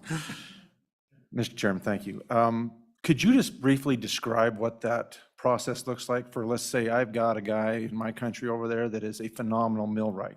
I mean, this guy is a machinist that's bar none. He's 70 years old, high school graduate, has his own business, very, very, very, very successful, and he's an awesome teacher. What would he have to do to become certified or qualified as far as your PIC program is concerned? Just so I understand what the, how it works and how he would get there. sure. So we just require a high school diploma for most areas. There are certain areas that we do require a bachelor's degree. For example, agriculture, education, business education, and family and consumer sciences. But for your mill person, high school diploma, at least 2 years of industry experience. And he would supply an application, and we get a clear background, and he'd be right in. Thank you, Mr. Chairman. GED, that's considered a high school diploma, Yes, everything like yes. that. So as long as he has a diploma, what if he doesn't? What if he never finished high school and this guy's hiring PhD level people to work for him because he's that successful? Can he ever become a teacher?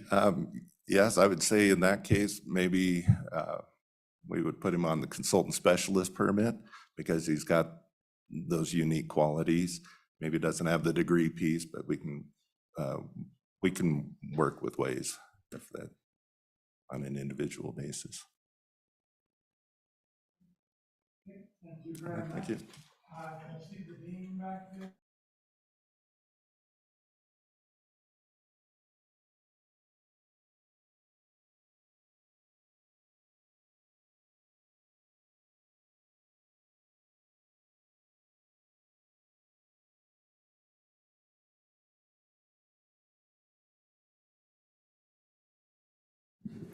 Morning, Mr. Chairman. I'm Scott Thomas. I'm the Dean of the College of Education at the University of Wyoming. I'm Dr. Michelle Aldrich. I'm the State CTE Director. Just a couple of points here. First, a report on enrollment in our Educator preparation programs at the University of Wyoming. I think they defy some of the narrative that we're hearing here. We are up over 5 years by about 30% in terms of our undergraduate teacher preparation programs. In the last year, this year's class, we admitted 172 freshmen to our educator preparation programs, and that is up over 39% over last year. With our first-time, first-year students, not transfer students, we're up over 63% with 111 new freshmen in our educator preparation class. So there is a response to a number of things that are going on. The Trustees Education Initiative engaged in an initiative called the Teacher Cadets program that we're now partnering with the WDE on. And I think that is in part attributable to the response that we're seeing in terms of our enrollments. Also, in addition to that, we have a couple of other initiatives that we're working on. And Diane, maybe you want to say a little something about current condition of teacher cadets and then the pathways programs that we've been talking about. Sure. So teacher cadets, we have, that started 3 years ago in the state of Wyoming, which is Future Teachers of America. It's a comparable program. So we are training teachers under CTE programs. Many of our early childhood programs have morphed into elementary education and secondary education programs. In addition to that, we recognize the need to be able to grow our own CTE teachers. And so we also have asked every CTE teacher across the state of Wyoming to identify a student who would make a great CTE teacher in the future. Agriculture has done this very successfully over the last 10 years, called Tagged for Ag. Our program here in Wyoming is called See Me Teach CTE. Last year, we had 22 students who were nominated by teachers from across Wyoming to be future CTE teachers. 11 of those came to campus in April and experienced a day with their families, meeting with financial aid, touring the dorms, having lunch at Washakie, and participating in a recognition ceremony in the College of Education. One of those young people was graduating from Platte County High School last May, and was graduating also with her associate's degree and was planning to become an ag teacher. So we have opportunities to grow our own, which we're now working on expanding. In addition to that, we're working with 2 school districts right now to establish a pathways program from high school to the teaching credential at the 4-year level. These are pilot programs. We've had initial conversations about how this could be structured. It appears to us that all the pieces are in place for programs that would allow a high school student to see the very clear pathway from the high school classroom that they're currently in to the reward of a teaching credential that will allow them to be a CTE teacher. This is focusing specifically on CTE teachers. We'll be able to report more about that effort a little later in the fall. Some of you have met with me and my team at the university. We are engaging in a campaign, marketing communications campaign around CTE teaching and teaching more broadly. Part of that campaign is providing a template for the marketing and communication of all of our programs in the college education with the hopes that we will draw more of our most talented young people into the classroom at the University of Wyoming. And certainly never finally, as you know from me, but finally this morning, I would say we also have just initiated a new program, the High Altitude Pathways program. We'll be working with 10 high schools across the state, about 2,000 students, to provide mentoring, advising, coaching around college and career readiness. Some of this will deal directly with career and technical education, but it is more general than that. It's just really helping our young people, our most talented young people, understand where they might have opportunities to develop career and college skills that will benefit them in the long run. We also wanted to let you know that we recognize there is also a shortage of substitute teachers, which you may have heard about in your local districts. As one of the industry-recognized credentials that we are working with high school students on, there is actually a substitute teacher license that they can obtain now through a training program. And we're in September training family consumer science teachers across the state to be able to take their senior high school students that are enrolled in elementary education and education programs through that training as train the trainer, and then we'll be able to have those young people, as they graduate from high school, be able to substitute teach as paraprofessionals or in elementary education classrooms next fall. So we're working on both sides of that spectrum. While they're earning their education degrees, they can be working as a substitute teacher with that credential.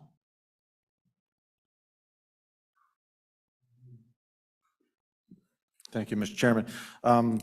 Very encouraging. I mean, based on some of the testimony that we hear, I guess my question would be, in your opinion, we hear a lot or occasionally about the lack of respect for the profession of teaching, that's one of the major problems. What do you think has been the catalyst that's caused this increase? You say a 39% increase in enrollment. What do you suppose is driving that, if that's the issue out there? I mean, is it, you've given testimony as far as you're reaching out to these folks and trying to develop this, but what are your students telling you as they come in? Why do they want to become teachers now when we hear so much about the fact that teachers are very low on the totem pole to say, why are these kids increasing in the numbers that want to participate in becoming educators? Mr. Chairman, Representative Nyman, it's the $1 million question. The response that we're getting is that this early outreach that we're doing in high schools, that modeling, showing our students that there is a viable pathway to being an educator, and that is valued in our communities. I think Wyoming is different in that regard.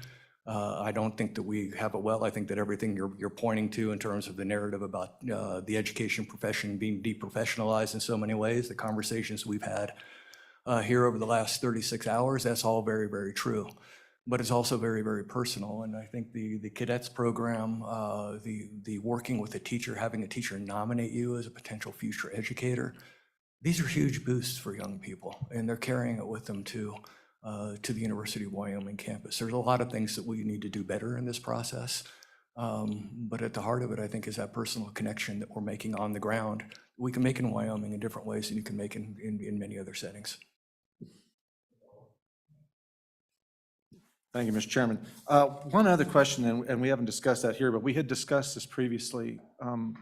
What has the university done in regards to, we had discussed the potential or the problem that I had been relayed to me by my superintendent, is that they had to pay a fee to be able to get the University of Wyoming students to be able to come and intern and stuff like that at their different schools. What has changed in that? Where's that at right now? Is that still a process that is taking place, or has that been modified, or where are we at on the whole having to pay to play, so to speak, with out of the University of Wyoming and some of these other schools? Yeah. Mr. Chairman, Representative Nyman, thank you. We've done a deep dive on our fee structure around the school-university partnership at the University of Wyoming. It continues to be a work in progress. We will actually be putting something in front of the partnership later this fall, early in the spring, examining this broadly with all of the members. As I have looked at it, I expressed an openness to examine that structure. Evidence is right now pointing me to believe that that membership model is a very, very important one, because it helps ensure the settings in which our students are experiencing their teaching experience. There's a quality control part of this that requires full participation of anyone that's going to host a teacher. Now, how that's paid for and how the fee structure relates to participation in the partnership is something that we'll report back on a little later in probably this calendar year, but it's very much alive. Yeah. Thank you, Mr. Chairman. I have two questions. One is for our dean. Thank you for being with us.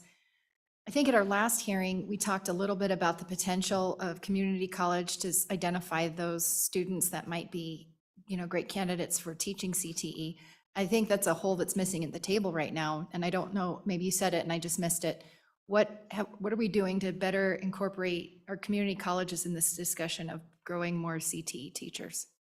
Mr. Chair, Senator Ellis, we're actively involved with the community college as part of the campaign, the marketing recruitment campaign. It's not just aimed at students, it's aimed at the community college counselors, it's aimed at community college instructors to help identify strong candidates for the Educator Preparation Program in CTE and other programs as well.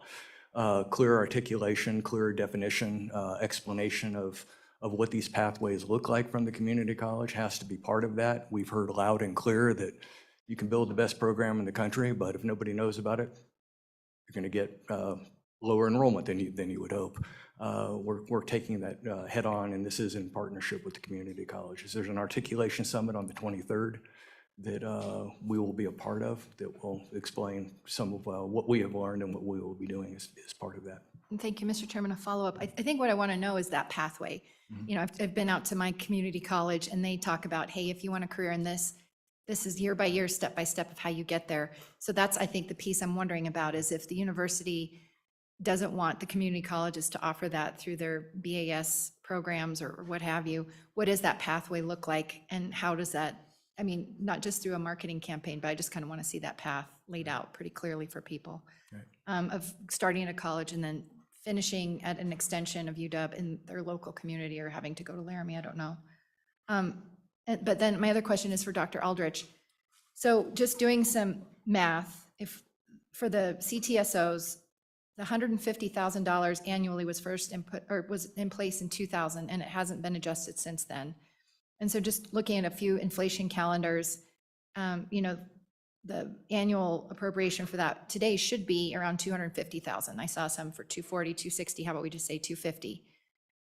Which would mean right now with 150,000 per year, that means each organization gets about 30,000. If we were to increase that to 250, then each organization, the 5, would receive 50,000. And I think I've expressed to you that my concern that these groups are popular, they're well-liked. I understand their concern about the stability of their funding. So what would it look like for us to maybe have the conversation about bringing their appropriation up to inflationary standards, but then what it would look like to add groups onto that? And so I don't know if you've given that any thought, if we were to say, you know, there is a preference for these existing groups that are there, that way they have more of that comfort and stability.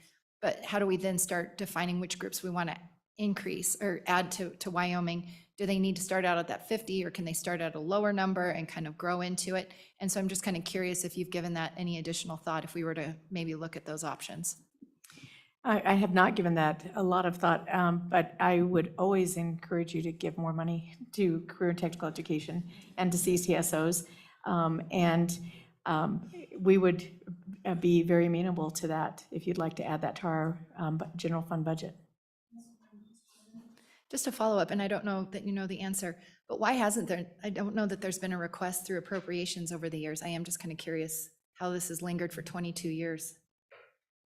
Are you part of the block grant? No, we are not. I mean, the Ctsos are not part of the block grant. And Mr. Chairman, I believe this is in the Department of Ed's budget, is that right? That's correct.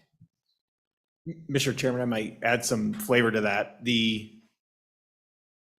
$300,000 is part of the general fund budget in the Department of Education's biennial budget.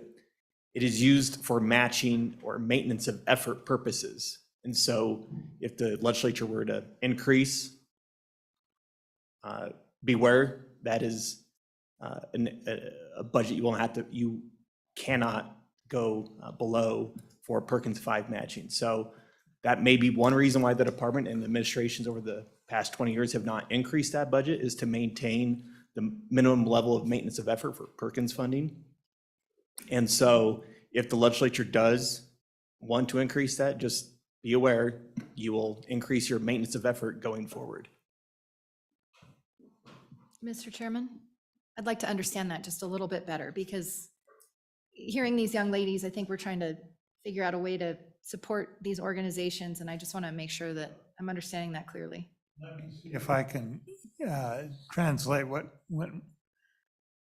I was saying, the Perkins longstanding federal program, apparently it has a maintenance of effort, and once you increase the budget for something that's under Perkins, you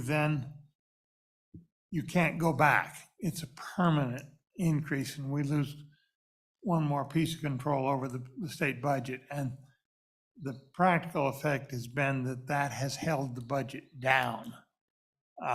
Probably the opposite of what Congress intends, but that's what happens with federal programs.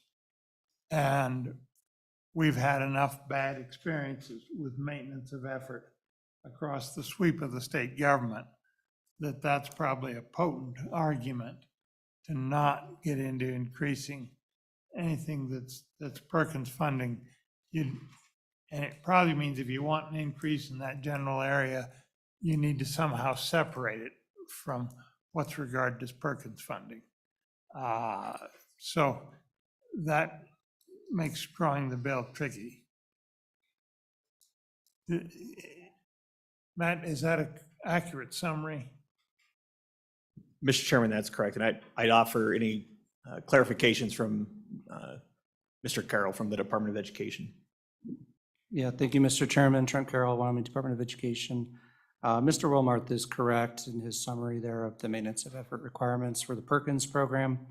To address Senator Ellis's question a little bit more, we've pretty much limited our general fund budget increases across the board, but we are particularly careful with our maintenance of effort budgets for the reasons that that Matt mentioned.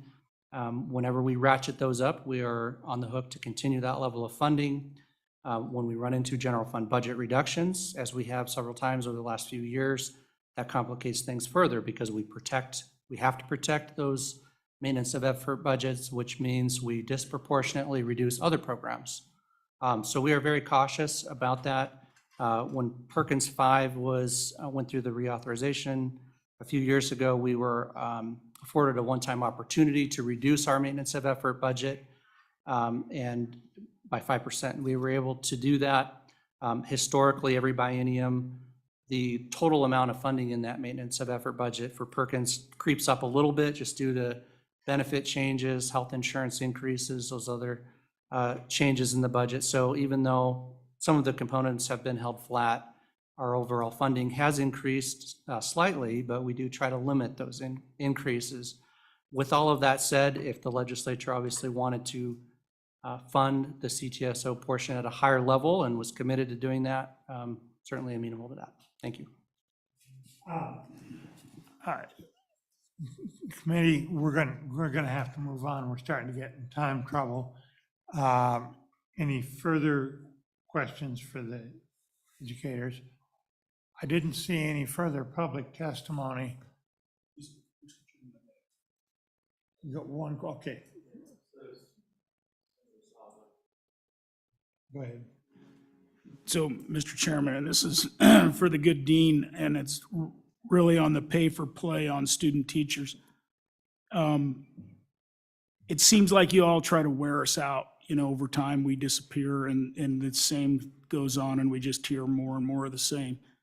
I mean, it's been over a year, I think, or more that I've talked with you about this idea of why, you know, why do districts have to pay?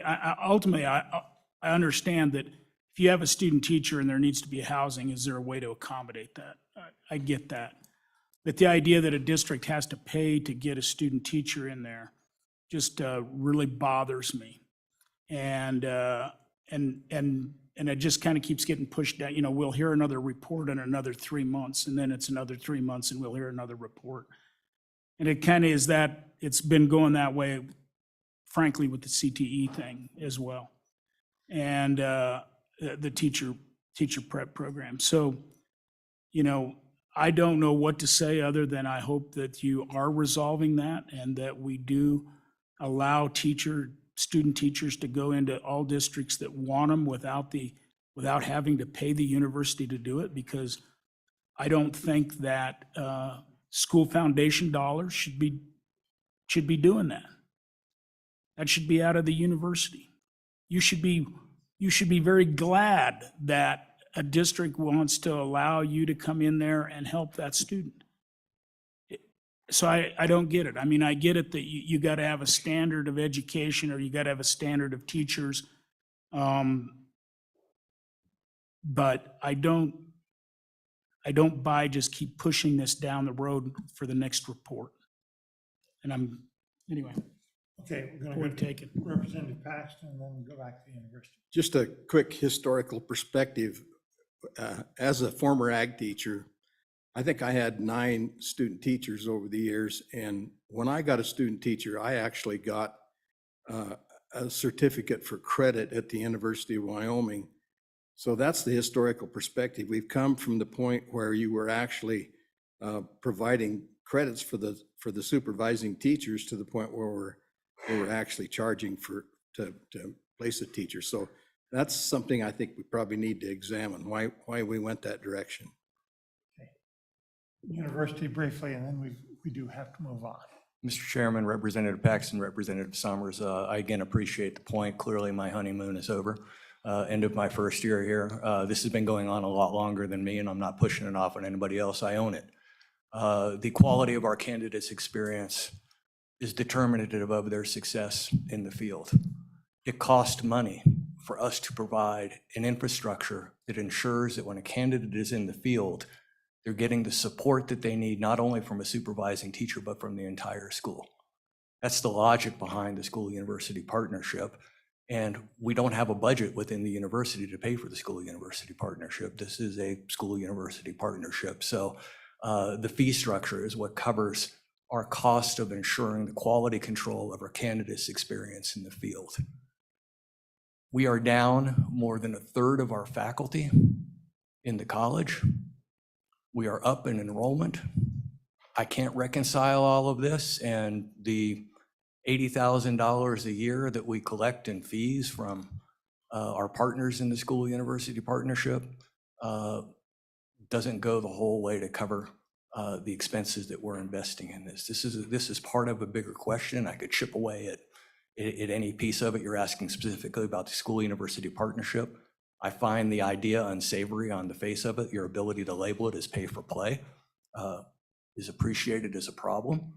However we label it, at the heart of it, it's how we're resourcing an infrastructure that ensures that when our candidates graduate, they've had the best preparation possible. And this is the one way that we're paying for it right now. I committed to examining that in depth.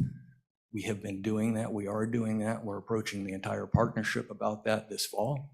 And you will hear more. And your continued concern is registered Representative Summers and Representative Paxton. Mr. Chairman, Senator Salazar has been trying to get a word in for about 10 minutes. He's the one down there. He's a great guy.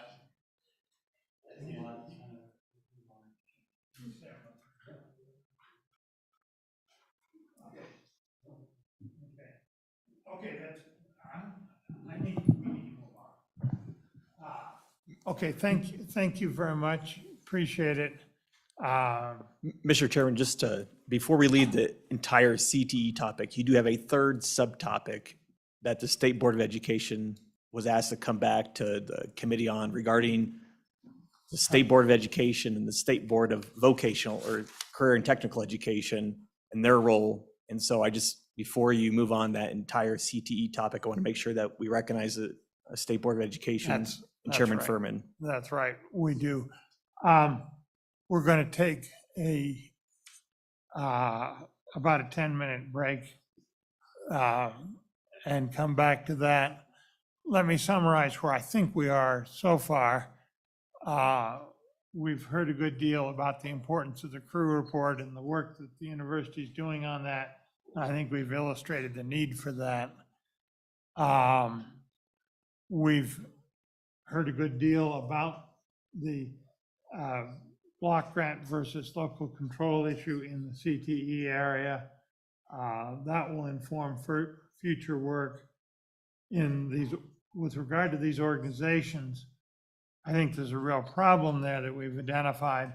I think it could be fixed administratively within the State Department of Education. But I told the organizations that were interested, if they wanted to get a private bill, working with a group of 2 or 3 legislators would be better than a committee of 14. And that would be an appropriate route there. Frankly, my attitude on that will depend a good deal on what the new superintendent wants done in that particular area. And I think she's going to have a good deal to say about how that particular issue is handled. We'll come back, we'll talk to the on the state board issue. Be back at 10:55. So we're going to take a break. I would like the gentleman from Shoshone, I'd like to have a word with him for a moment.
You want me to turn this on, scare everybody? Yeah, let's get going. If y'all will take your seats. I do think we have a quorum here now. If we can get it away from the coffee pot.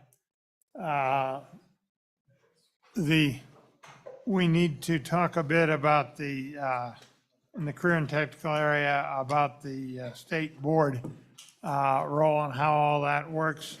Mr. Furman, you're on. All right, Mr. Chairman, members of the committee, good morning. I'm going to try to keep these comments pretty brief. I'll be joining you guys later to talk about standards and profile of a graduate. But knowing that we're running a little behind schedule, I'll get right to the point. The question that we were asked was to consider the benefits or cost of splitting the State Board of Education's oversight of career and technical education. And just to be frank, I think it's a horrible idea. And I'd like to just explain the reasons why we think that our oversight of career and technical education is a benefit to both career and technical education, as well as all education here in Wyoming. And really, the presenters, the students this morning really made my case. As the Career and Technical Board of Career and Technical Education, since August 21st, we have had a goal of strengthening the role of career and technical education, informing the board. And working with Dr. Aldridge, we have heard, and you can see in our memo, just from a large number of students, student organizations, school leaders, about the programs and how Cte is really making the difference, and in so many ways providing the guiding light of what education could be and should be for all students, giving them the passion and the skills they need to thrive after they leave our schools. If we were to split the Career and Technical Board of Education out from the State Board of Education, I think we would lose a little bit of that inspiration and that North Star that career and technical education is providing. Again and again, we hear from students who are taking their knowledge and skills that they're learning in that classroom and applying it next door into their other classrooms. And so that division between what happens in the career and technical education classroom and then what happens in science or English inside of the school is fairly meaningless, because both of those classrooms are about preparing students. And so the State Board of Education is well suited to oversee how those two work together in concert to produce our high school graduates. Additionally, our oversight of the State Board of Career and Technical Education comes at no cost. We're able to do that service as it informs us as the State Board of Education at zero cost. To split it off and to duplicate that board would be to double the size of the bureaucracy to achieve the exact same end, which I find problematic. Additionally, we are a responsive board. Prior to our board meeting on August 21st, August 2001, I'm sorry, we oversaw the career technical education, and we had heard that we could do a better job, and so we started to do a much better job. We have created a business and career and technical education committee. I'm just gonna start saying CT&E, it's become a mouthful.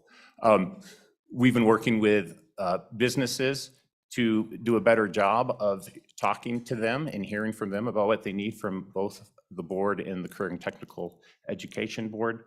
And then I think finally, I think it's important to note that the State Board of Education is not filled solely with educators.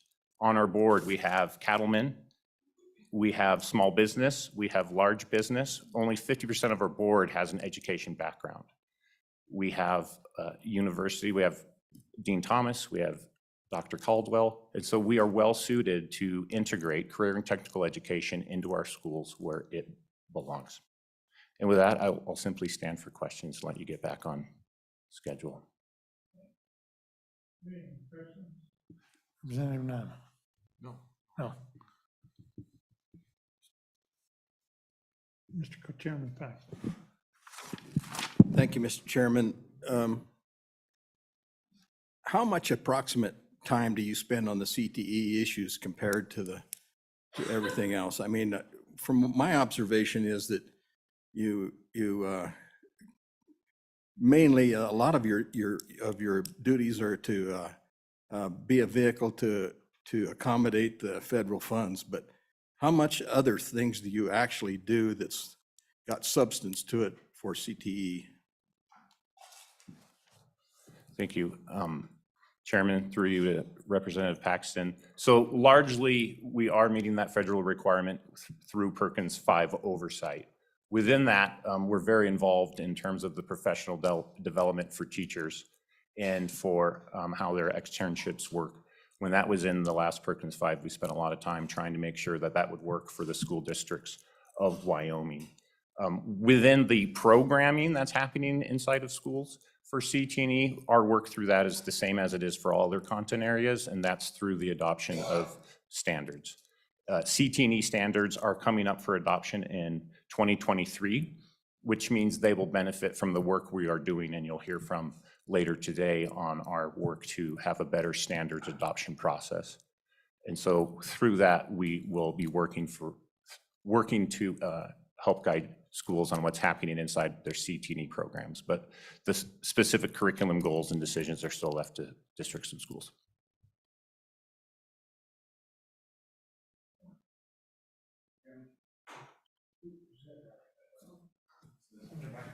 Thank you, Mr. Chairman. Thank you, Principal Furman, too. Congratulations on the new gig. Sheridan County School District 1, go Eagles, go Rams. My question revolves around the licensure of substitute teachers and CTE teachers. Is that a barrier to entry for, especially it's like a welding teacher, somebody that's been maybe a welder their whole life but doesn't have any college background to get a certification to be a teacher? Are those barriers to entry been identified and maybe looked at through the lens of, are there anything we can do to kind of ease the restrictions on barriers to entry for substitute teachers, since there's a shortage? We need them. I think if they can pass a background check and pass a job interview satisfactory to the board or the principal or the superintendent, whoever's hiring the person, I think that should suffice. What are your thoughts on that? A couple of thoughts. First, the state board doesn't oversee licensure, so directly to your question, I don't have the information to respond. I will say the best advertisement for future teachers are our current teachers. And so from those students that we heard from, those capstone projects or abilities for our seniors to get involved in their future selves when they can experiment and go into businesses and learn those skills, which I'll talk about more this afternoon, really is our best conduit. So if we want to have CTE teachers filling that pipeline, we need to make sure we have fantastic current CTE teachers that have the resources and the skills they need to pass the torch to the next generation. I will say, and I forgot to mention in my truncated notes, that we do have one suggestion going forward for you to consider, which is the power of student voice. We would ask that you consider having a student ex officio join the board of career and technical education. So when we meet quarterly, we have that voice directly on the board so that we hear from students in that lens as we make decisions about CTE.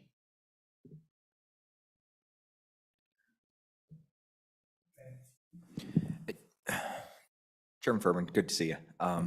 So just to kind of piggyback off of the senator's question, and I understand it, where you're coming from, it's not a direct oversight for what the state board does, but I would think that the state board, along with pretty much anybody else in here, we've got to be careful when we talk about these barriers to teaching and allowing anybody to come into the classroom, right? So, I mean, to me, it would seem that the state board doesn't want to just give it carte blanche, that if you've been teaching welding for 15 years, come on in and get a teaching certificate. You can come on and teach our kids to weld.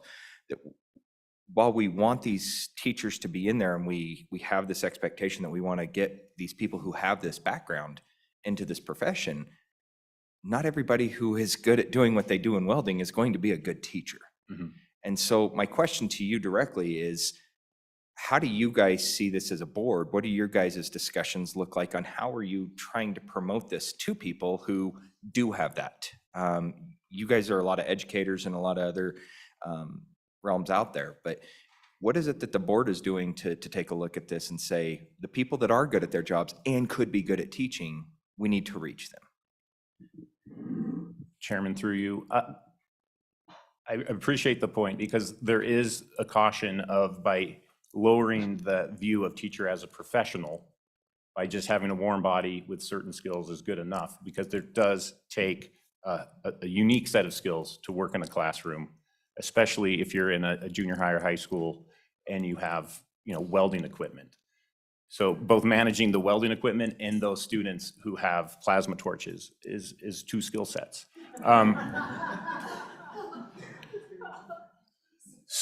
With that, I specifically don't have a quick answer. I think building the profession of teaching, as well as inviting people that have certain skills to start an apprenticeship within the classroom, perhaps to see if they have those other skill sets, would be a way. But I still think we need to make sure that educators are seen as the professionals they are.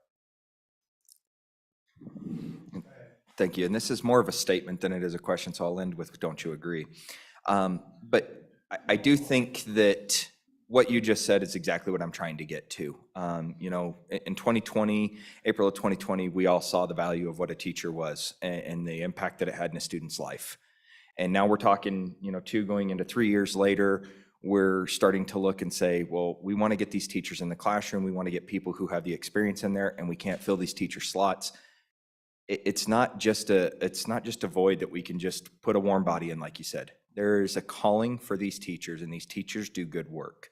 But I want to make sure that we're not just lessening the value of what our teachers do on a day-to-day basis by saying we need to reduce these barriers and get people in here, because I don't want somebody who's going into the welding class and making acetylene bombs for my students. I want somebody who's actually going to teach them how to make weld, right? Those are the types of things that we need to make sure that we're doing. So while I recognize that, the senator's saying good things here, that we've got a lot of work to do, we have to be careful how we do it. We don't just go carte blanche and just say people need to get in here and we want to start filling teacher slots. But the last thing I'll say is the professionalism and the respect that teachers have lost over the past 2.5 years is tragic.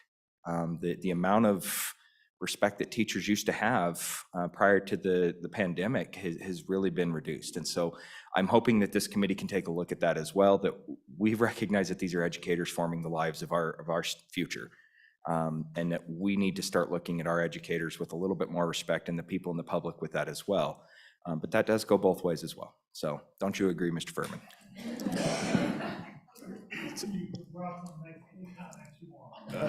I think, yes, I would have said that exactly the same way myself. So thank you. I would point maybe back to the original question. That's another reason not to develop a new silo between CTE and the State Board of Education. We need more partnerships and collaboration in the state to solve these issues and more. Representative Overby. Thank you, Mr. Chairman. Good morning. Good morning. Is it realistic to think that you can actually compete with the private industry for pay for talented CTE teachers? That is definitely one of the challenges. The people who become educators don't do it for the money, but we do like to be paid. We do it because we know we're making a bigger impact than producing a widget with highest efficiency. We're producing lives in citizens. And so that story has to be elevated and told to attract people who, yes, have enjoyed the private industry, but maybe want, I'm going to say, a higher calling to their life's work. In regard to the compensation for a person like that, are there barriers within how the compensation is structured within the school system that would place that type of individual with industry experience but not the education, that they would end up on kind of the lower rung of the pay scale and be a barrier to bringing them into the system? I'm going to look to Dr. Clapp to handle that one because I don't feel confident in answering, being outside of my lane. Mr. Chairman, Representative Obermueller, I hope you saw the nervous look on my face when he turned toward me, because certainly I can speak. Oh, my apologies. Diana Clapp, I'm coordinator for the State Board of Education. And so if I may respond more as a comment from myself, a former superintendent, than in my role as the state board. My understanding, most districts do work on a teacher pay scale. So if you are certified to teach in a classroom, I would not be aware of any differentiation between the pay you received if it was under a traditional pathway that you received that certificate, or I don't know how these apprenticeships are working. PIC permits may be individual contracts, and I suppose that would be negotiated from the district. But again, I'm speaking from a very limited lens, my history as a superintendent in one district. Thank you, Mr. Chairman. I want to go back to the discussion about creating a separate CTE board, and I'm reading your memo, and I understand your concern about duplicative efforts. But I think, you know, I've served on boards in nonprofits and in other capacities, and they're a significant amount of time if you're going to be a meaningful board member. And since I've been in the legislature, I've participated in your meetings, I've listened quite a bit, and you demand a lot of your board members. A lot of work, and there have been bills that have been introduced, and I've tried to kill them where they say, we'll just let the state board do it. And I say, wait a minute, these are human beings that have other full-time jobs, and they're volunteering their time because they care. So I think that's kind of the lens I'm thinking through, is just manpower and how much attention we can really devote to CTE promotion in the state, given all the other responsibilities the state board has. So I kind of just want to get a sense of, you know, how much your board members are pitching in on their own time, hours. I don't know if you track that or have a sense of that, but I'm going to imagine it's a lot. And so I think that's kind of the motivation for having this conversation, is how do we start focusing on CTE development in Wyoming that doesn't just say, okay, you guys are doing a lot, but we want you to do even more. I mean, I'm trying to understand what the problem would be in putting more horsepower behind it so it gets kind of the attention that we're looking for it to get. So just kind of curious about how much time you spend in your role, how much time your board members spend. I can't imagine it's insignificant. Chairman, through you, it is a lot, but it's been a call to service for 6 years for our board members. I think and I appreciate you thinking about our time commitment, because it is a lot, but we want to do quality work. But by creating a separate board, that board would need to be up to speed on all of the stuff happening within the classrooms next door in general education to see how their efforts dovetail. My concern would be with a separate board with separate people, that if we don't have the same idea and addressing the same problems, we can create extra burdens and layers that are preventing us from having more students like the ones we saw. And so to your specific question, digging, because we have dug into CTE robustly in the last 2 years, and it's been as a benefit to our work as just the Board of Education. It has elevated our knowledge base. It has made us better board members. So in terms of time versus benefit, the benefit has been going deeper into CTE. Dr. Clapp. Mr. Chairman, Senator Ellis, one of the things I would add to that is when we look at the more detailed and technical aspects of CTE, specifically with the Perkins 5 grant, that there is a state advisory council of 20 members, high level of expertise to bring those recommendations through Dr. Aldrich to the board. And I've been invited to a couple of their meetings, and their input is truly invaluable to the state board in getting that work done.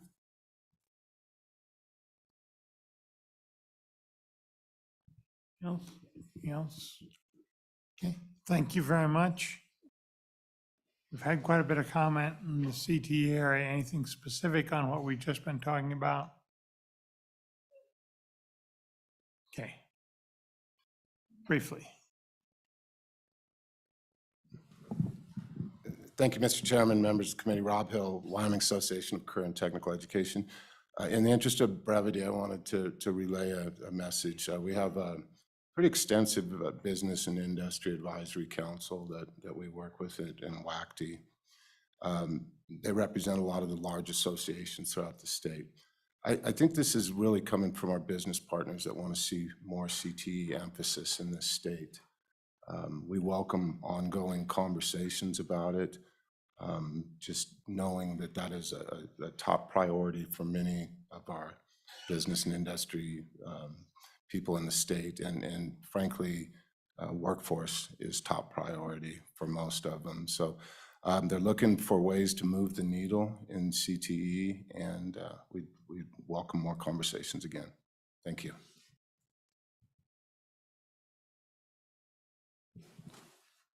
Go ahead, one quick question. Okay, Rob, the main emphasis on changing this program to a second board has come from business and the industry. Is that correct? Is that what? That's Mr. Chairman, Representative Paxton. That is correct. Is there any alternative to adding, to gathering more of that information, that more input from business and industry to the current board? Has there been discussion around that on how that might occur? And I know we heard a little bit about that, but it just seems like it's not a formal agreement or anything. I mean, could there be a better connection between business and industry and the current board? Chairman Scott and Representative Paxton, yes, I'd welcome the opportunity to have our advisory council speak with the current state board. I think there's some opportunities there. I think there's this is very initial conversations about this, but I think there's some opportunities to add high-level business and industry representation to the board when it meets as a current technical board. So I just think there's a lot of opportunity to talk about that doesn't necessarily have a pure outcome right now, but ongoing. Okay. Further? Okay, thank you very much. Thank you. The next item we've got on our agenda is the K-3 Reading Assessment and Intervention. State Department, you're on.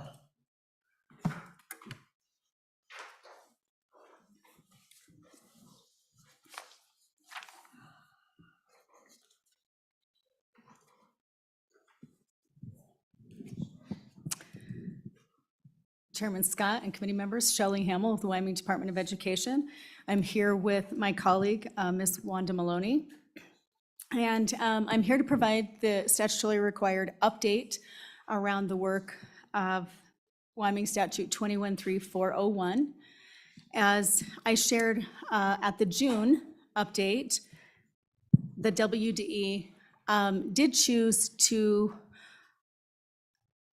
comprise one stakeholder committee to work on the rules promulgation, as well as the study that's required in early next year of 2023, I think July. We felt that that would provide a lot more continuity and consistency across the work. I'm excited to share a little bit about the work that's been going on. In June, I was able to say what we were going to be doing, and I want to provide just a little bit of an update around the committee itself. I had shared that we had invited 15 members across the state to participate. We ultimately extended 19 invitations because we did have a few individuals that were unable to participate. I wanted to make sure that our group had full representation across the state and didn't become too small. So we ended up extending 19 invitations. We have met twice now. Back in June, we talked about an upcoming meeting, but those meetings have been attended by 14 core stakeholder committee members. I'd like to take just a minute and publicly express my gratitude to them for the sacrifice in their time and their willingness to share the knowledge that they have. I think that the extensive knowledge that they bring to the table for this work is absolutely an expression of their commitment to this area and this topic. I also want to mention that it is a sacrifice to them as they come to the table, as we're unable to compensate them for their time. So I appreciate them.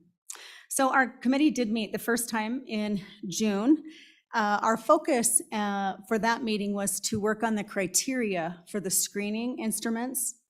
And also the committee was interested in supporting districts in moving one step further and recognizing that the statute requires a screening 3 times a year for each student in kindergarten through 3rd grade, but identifying which skill would be screened for at each of those screening periods that would provide the most predictive quality. So the committee did come away from that June meeting with a draft of criteria by which we will identify the screening instruments that will be approved by the WDE for district use, as well as a process that districts can look at to say this is the skill that we need to be reviewing at this specific time period that's predictive of reading success at the end of 3rd grade. So to share the criteria, looks to be that the screener needs to be brief, it needs to be targeted, which would mean that it's criterion referenced, it needs to be standardized, it needs to be predictive in quality, and it needs to have the technical adequacy of both reliability and validity. We left that meeting exhausted. There's a lot of conversation and a lot of investment from everyone at the table. We met again in August to finalize those recommendations that we worked on at the June meeting, and then to move into the component that's required around professional development. The committee chose to break that into two areas. The first being the what. So what is going to be approved for professional development, and then how much. There's a recognition that a general education teacher in one of those grade levels may need a different level of training than a PE teacher or an art teacher. And that may be different also for a reading interventionist. Excuse me. By the end of that meeting, that second meeting, the committee had settled on making recommendations for draft recommendations for professional development that are based initially in the standards. I'll use that term just a little bit loosely, because not standards as we talk about standards in our state, but standards released from the International Dyslexia Association that talk about the components that should be established for professional development. So those are, first, the foundations. A teacher should have professional development provided around the foundations of literacy acquisition. They should have professional development around the knowledge of diverse learning profiles, including dyslexia or other reading difficulties. Third, around literacy assessment, to include screeners, progress monitoring, diagnostic components, and database decision-making. And then fourth, evidence-based structures of literacy instruction that would include and address the 5 core components of phonological and phonemic awareness, phonics, fluency, vocabulary, reading and listening comprehension, and then we would add oral and written expression. We felt that it was important to recognize that there are foundational skills that need to be addressed, but then there are also the technical components of the teacher understands the implementation of the screening, but then I have their screening results or the progress monitoring results. What do I do next? What next? So broaden their criteria to include some of those things. Our next, we will shift from meeting in person and to virtual meetings to be respectful of the fact that districts are struggling to find substitutes, and that we understand that it's important for these individuals to be working directly with students and their faculties. So we'll shift to meeting virtually and tackle the last component that's required in the rules, and that would be the how much for each different type of educator. The last part of the memo then speaks to the reporting requirements. We've been very intentional about a rebuild of the reporting. Sorry, I'm going blank for the right name. The WDE 626. It's a report that our districts will be providing the data. And we've been really cautious to release that early, too early, because we're trying to make sure that we weave the components of the rules that will be released with the longstanding data requirements to make sure that we are collecting the correct information. And with that, I'll stand for any questions. Thank you, Mr. Chairman. Shelley, appreciate the information here. Sure, everybody's tired of hearing me hound on K through 3 reading assessment, but ultimately, I've got a couple of questions for you. And one of the biggest ones is you guys have identified some of the components that are in this and what you guys are going to be looking for with the draft. Are you guys going to release that draft for comment? So, because to me, as I look at this, I see that there's a lot of people out there that are involved in this that are all district employees. And I know you guys went and you guys outsourced some outside influence in. I would have liked to have seen maybe a reading expert or something along those lines on the committee, but I understand that that was not done. So I just like to know, are you guys going to open this up for comment? And are you guys going to release a draft of this before it goes final? Or is this just going to be a final report that's submitted back to us? What are your guys' plans there? Mr. Chairman and Representative Brown, thanks for that question. So as per the process to develop rules, there will be ample opportunity for public comment, but even before getting to that step, we'll take these generated components and make sure that we share those with multiple entities. Those would include the University of Wyoming, the State Board of Education, our teachers organization, et cetera, to make sure that we have fielded a lot of information from folks before even putting out those draft rules for public comment. Thank you for that. Just on another note, as I look at, you guys are now opening this up and you guys are talking about the 626. Can you tell me what's different and what we're requiring now compared to what's been in statute for the past 10, 12 years that we've been requiring this data reporting and what we're requesting differently now compared to what we've done over the past 10 or 12 years? Yeah. Mr. Chairman and Representative. So I think there's been some change in potentially interpretation. Instead of collecting the data holistically at the end of 3rd grade and the different grade sets, we'll be breaking that out by the different sub-skills. Additionally, there were some inclusion in the last change during the 2022 session to include information about students that were identified for individual reading plans that were also potentially a student in the at-risk subgroups. Mr. Chairman, so that was not identified previous to last year's. We didn't have any of that identification information being relayed back to the department before last year's law, is that correct? Mr. Chairman, that's correct. No.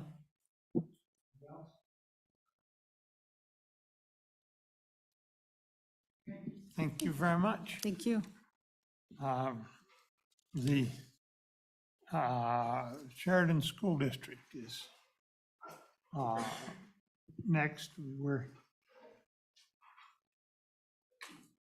picking on you, concentrating on you, because frankly, you're right at the top of the districts when it comes to performance on these key reading metrics. So welcome, and we appreciate you being able to come, especially with this being so very close to school opening. Absolutely. Chairman and committee members, my name is Scott Stoltz, Superintendent of Schools in District 2 in Sheridan, and with me is Assistant Superintendent Cte Gariffa.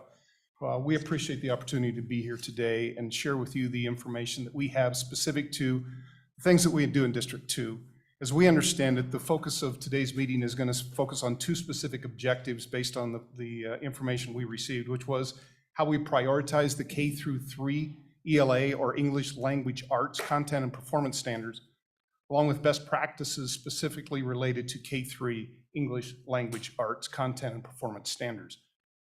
Part of looking at question number 1, which this specifically dovetails extremely well with professional learning communities, and I think you probably heard that word and that acronym PLC, and there are certainly ways of doing that light, and there's ways of doing it right. And I believe that you'll hear today that there's a specific purpose and intentionality as to why we do what we do and the results there within. And the first question of professional learning communities is, what do you expect all students to know and be able to do? Which of course is directly related to content and performance standards. But we also know that, hence the reason for the question, if you teach all of those, you only have 175 days to cover all of them. How do you prioritize and determine which ones are the most important? Because there are. And as a result, we will definitely provide clarity to that.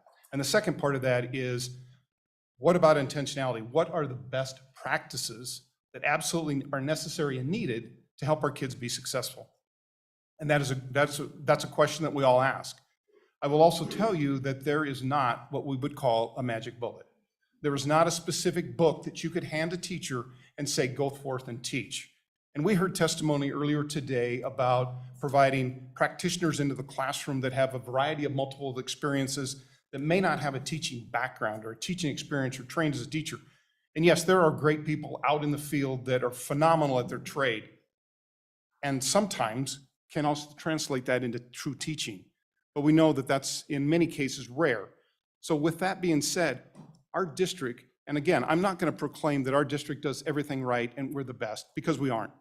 We reflect, we refine, we change to improve what we do, because that's what it's about. How do we continue to ensure the learning of every student?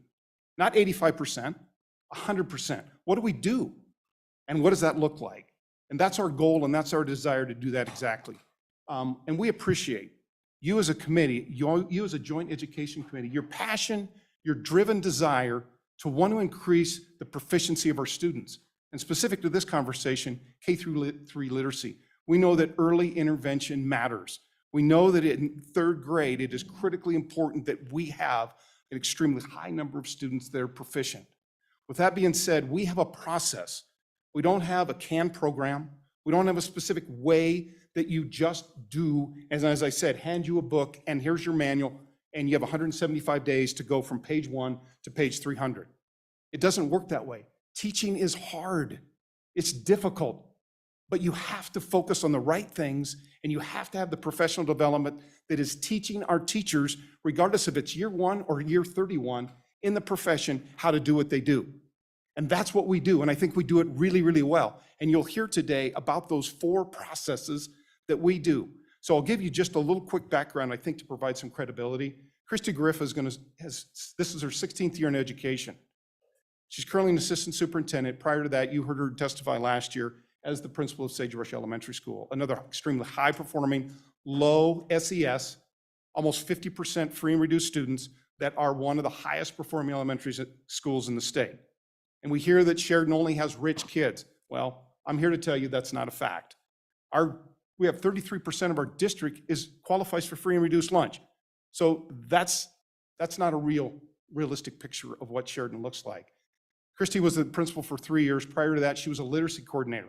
Her focus was on literacy. We have a literacy coordinator in every one of our elementary schools. She was one of those. She did that for 6 years, and prior to that, she was a primary teacher for 6 years prior to that. So her experience is vast, it's deep, and she's seen a lot, and she's gone through a lot. And one of the things we do at District 2 is it's not about initiatives. It's not about what are we going to bring next year to the table. Our teachers are holding their breath going, what are we going to do different next year? No, it's about refinement. It's about looking at what we do. Again, we have great success.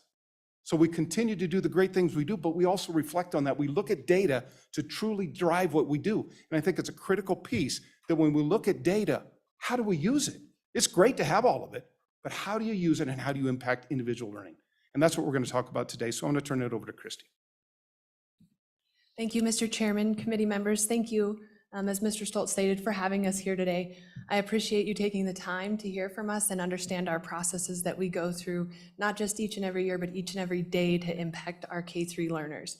So we'll start with the actual selection and refinement of our priority standards. So this is the process of our teachers rolling up their sleeves and determining what are the essential knowledge and skills that our students need to have at each grade level to move on and be successful. So we're looking not just what's critical on YTOP or what's prioritized as a high percentage on the YTOP assessment, but what's going to set them up for success in life and throughout their academic career. We know with the number of standards that educators are often faced with the decision to go an inch deep and a mile wide in all of them, or to start digging really deep into the standards that really matter. So this selection and refinement of priorities is just that. It's our teachers determining not what to eliminate, but what we need to provide significant depth for our students to continue to be successful. So with that, I'm going to highlight 4, and these are shown in your slides if you'd like to reference them, 4 criterions that we use to really determine which standards are priorities for us as teachers. So the first one is endurance, which it just really asks us to look at what are the enduring understandings that are going to be important through our students' entire academic career and through life. That's a standard that we need to dig deeply in, not just touch on an inch and move on. We also look at leverage. So which standards are going to be important across multiple disciplines? So a great example of that would be nonfiction writing. Yes, that's critical in the writing classroom, but when we start to think about science and social studies success, nonfiction writing has leverage in those content areas. Additionally, we look at readiness. So what will set the student up for success in the next grade level? Essentially, what would be on the wish list of the next grade level teachers, so that we can understand what will set our students up to be successful from the very beginning of the year in the next grade level. And then additionally, we're looking at crossover. We've got to take all of these things in a nutshell to really determine the priorities for each grade level and for our students. So with that, understanding that we have to have a strategy and a process to do this. This isn't something where we sit down, determine priority standards, and then we check that box off and move on in our instruction. This is a process that we're continually refining through a multitude of systems. So I'm just briefly going to touch on a couple of these. One would be systematic teacher collaboration. We know that teachers can't teach in silos anymore. We've got to build on the collaborative expertise of teachers, not just across the hall, but teachers down the hall in other grade levels as well. Additionally, ongoing progress monitoring. We have to understand where our students are right now so that we can design the next step in instruction and remain at their cutting edge. If we're just shooting down the middle and hoping for the best, we've missed over 50% of our students. We have to know where each of them are right now to make that best decision. And then additionally, student learning data. You might argue that that's summative, but we're looking from 10,000 feet. What are some systems approaches that we need to adjust? What professional development do we need to look at as a district whole? And what opportunities can we provide our students that maybe we haven't yet to continue to refine those priority standards?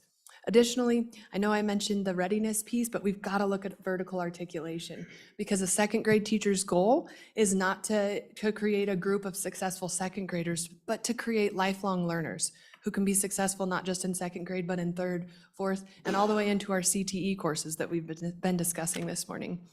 Additionally, we want to hit on the point that we're moving through cycles of inquiry. Like I said, we didn't determine these priority standards years ago and then move on. We're continually learning more about what our kids need to be successful and then adapting to that. The next process that we'd like to talk to you a little bit about is building clarity of proficiency. I don't think there's anyone that could argue with us that just having a set of priority standards isn't going to do the trick.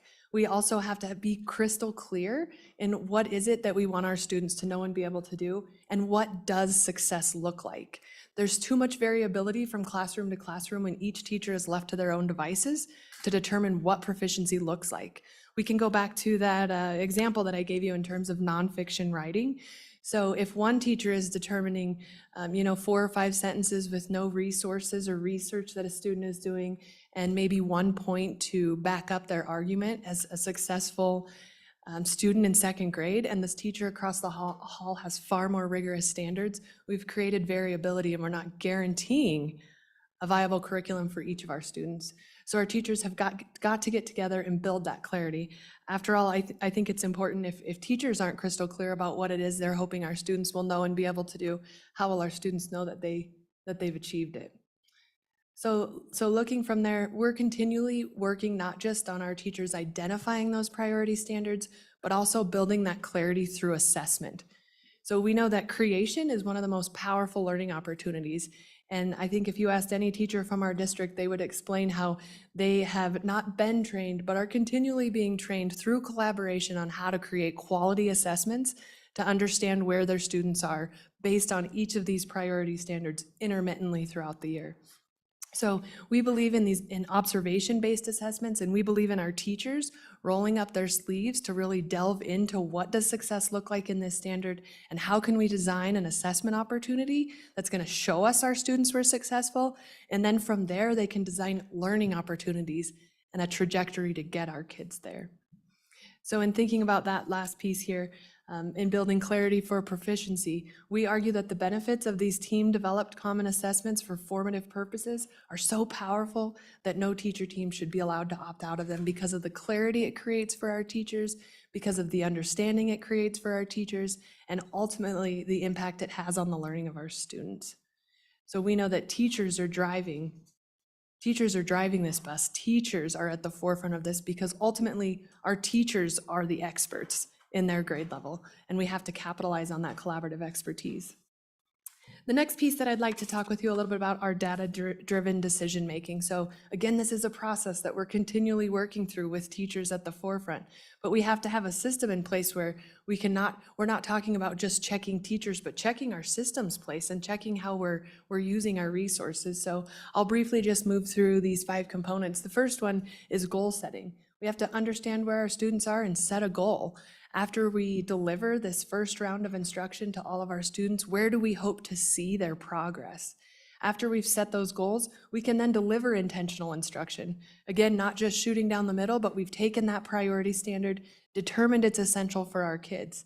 So if we truly believe this is essential for our kids, we can't just stop at I provided the teaching. We have to know how they've actually learned it, which moves into that third component of progress monitoring. We're not going to wait till the end to assess and cross our fingers and hope that our students have mastered that priority standard, but we're going to do intermittent assessment along the way to monitor their progress so we can adjust, so that we can meet their needs. Because when we talk about our students who are driving the assessment, our teachers are driving the assessment bus, our students should be driving the instruction. So if we can understand right where they are at that moment in their learning, we can design instruction that follows. And following that, we know that that first round of instruction may not reach all of our kids. And we've determined that this is essential knowledge and skills. So we've got to provide intervention. Our students need another opportunity to achieve proficiency for that standard. And then ultimately, we're looking at assessment and progress monitoring again. Have our students made it? If not, we're going to go back to 1 and we need to set more goals and continue this process. And if they have, we're going to celebrate and determine what the next layer is. I'm going to highlight that 4th component, which is the systematic intervention and extension. Our philosophy is it's not enough for us to offer intervention to our kids, but we have to ensure each of our kids are a part of that intervention and that it's part of their day. So we've determined those are a priority, so we've got to allocate our time to show that this is so important to us, we're going to provide that intervention. The last piece I want to bring up as a process is creating readers. We are here to talk about the standards, but we know that students understanding these standards is not enough. In K3, it's critical that we're creating readers. Kids who love to read, kids who are engaged in high volumes of reading, and we need to ensure those opportunities within our classrooms. No longer can we rely on 20 minutes of homework to be enough for our kids to read enough at home and to learn to love reading. We have to create those systems in our schools. When I think about the Matthew effect, we know kids, it's obvious, right? Kids who love to read more. And that creates this rich get rich, poor get poorer process where our kids who love to read are reading more. So we've got to create kids who love readers, and we've got to do it early in K3 so that our students can access those standards and be successful with them. So I just want to talk through a couple of quick components before I hand it back over to Mr. Stoltz in terms of creating readers. So it's no secret that these 5 components are critical to creating readers. These are phonemic awareness, phonics, comprehension. These are the processes of reading, while our standards are the skills that our students need to have to be successful in each grade level. So in our classrooms, you would definitely see targeted skill instruction. We know that students need explicit instruction based around those 5 components we looked at previously to be successful readers, but that's only one piece of creating readers who love to read. The next piece would be complex and leveled texts. So we're exposing our children to different genres.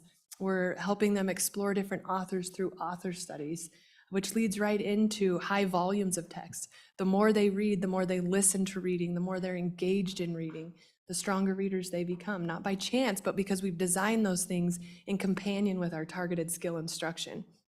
In addition, we have to focus on creating authentic reading and writing experiences. It's not enough to skill and drill phonics instruction or to skill and drill the main idea of a different passage every day. If we want our kids to love reading and engage in reading, some of these experiences have to be authentic, where our students are writing to real audiences for real purposes. We're creating investigation and passion in them as readers and writers so that that's something they learn to love.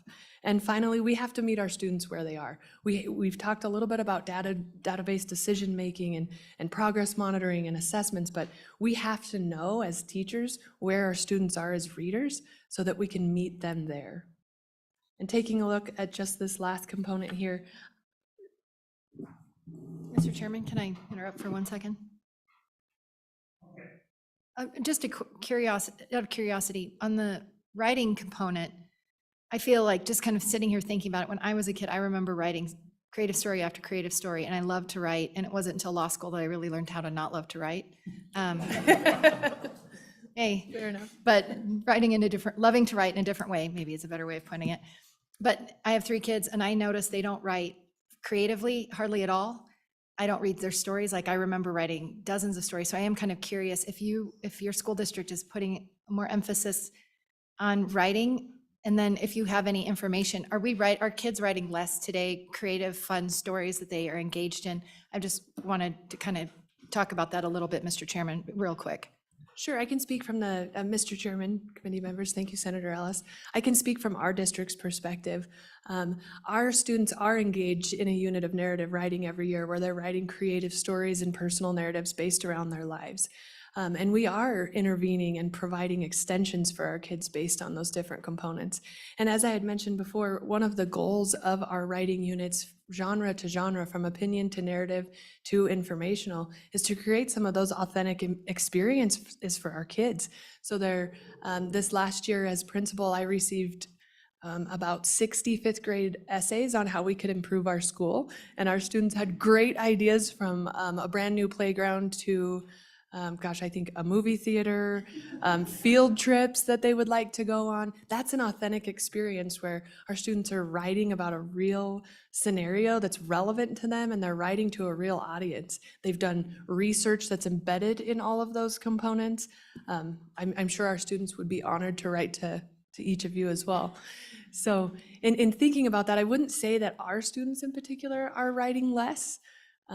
It's our goal to create enthusiasm and passion for writing, because we know that reading and writing are reciprocal processes and they work together.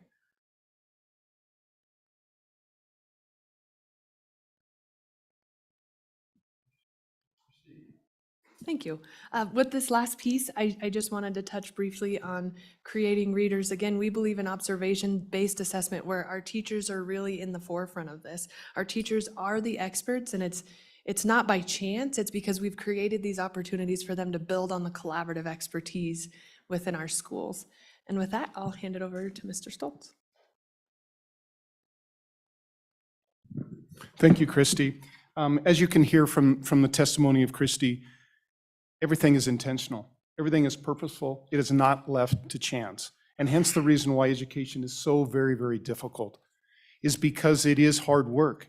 But more important to that is because it's hard work, it's rewarding because we provide a structure to provide professional development and intentionality to teaching our teachers through professional development, through modeling, through monitoring, through collaboration, that is what makes a difference, so that truly the work that they're doing is the right work. And as Christy said, and as you've heard earlier this morning about CT&E, we know the power of CT&E. It's not sitting in a classroom reading a book about how to weld something.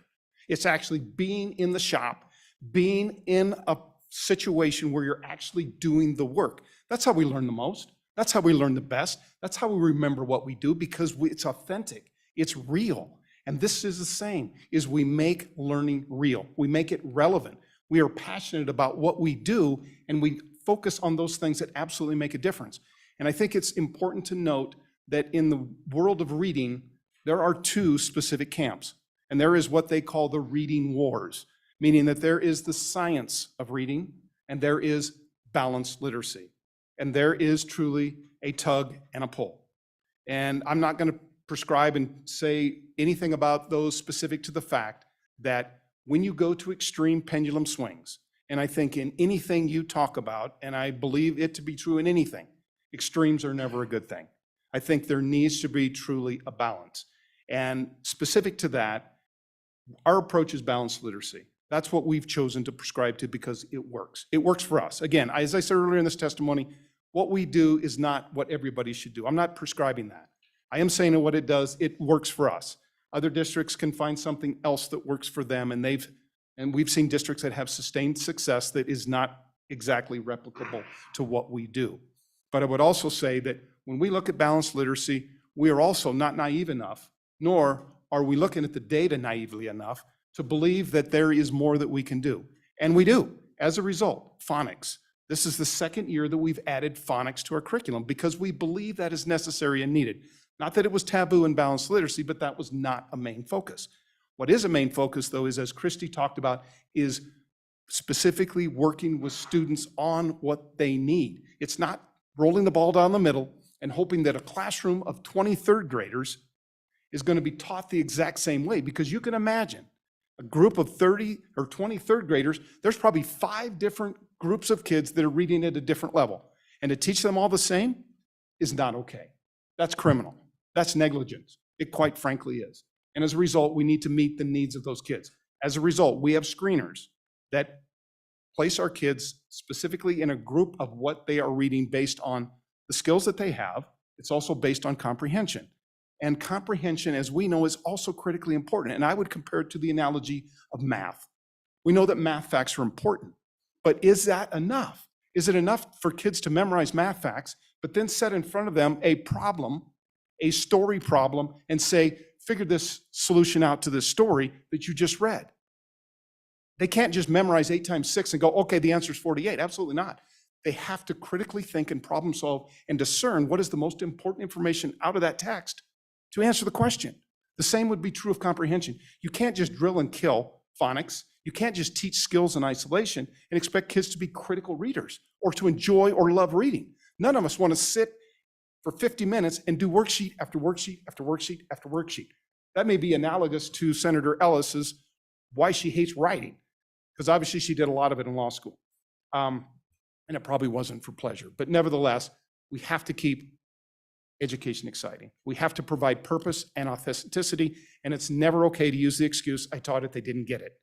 Our job is to teach our teachers the great way to impact all learning and to ensure that every kid is learning. That's our job. And we will continue for that as long as we can exist, because that's what we do. If I can summarize what you all have been telling us, and I want you to tell me where I'm wrong. It seems to me that there's absolutely 2 keys to what you've been telling us that you do. And first one seems to be a focus on the individual student. Where is each individual student? Not so much where is the group on average, but where is each individual student? And you're continually probing, assessing, testing to find out where each student is. and trying to adapt to that. And it seems to me the second thing you're doing is trying to take full advantage of the professional expertise that your teachers have and how to reach the individual student.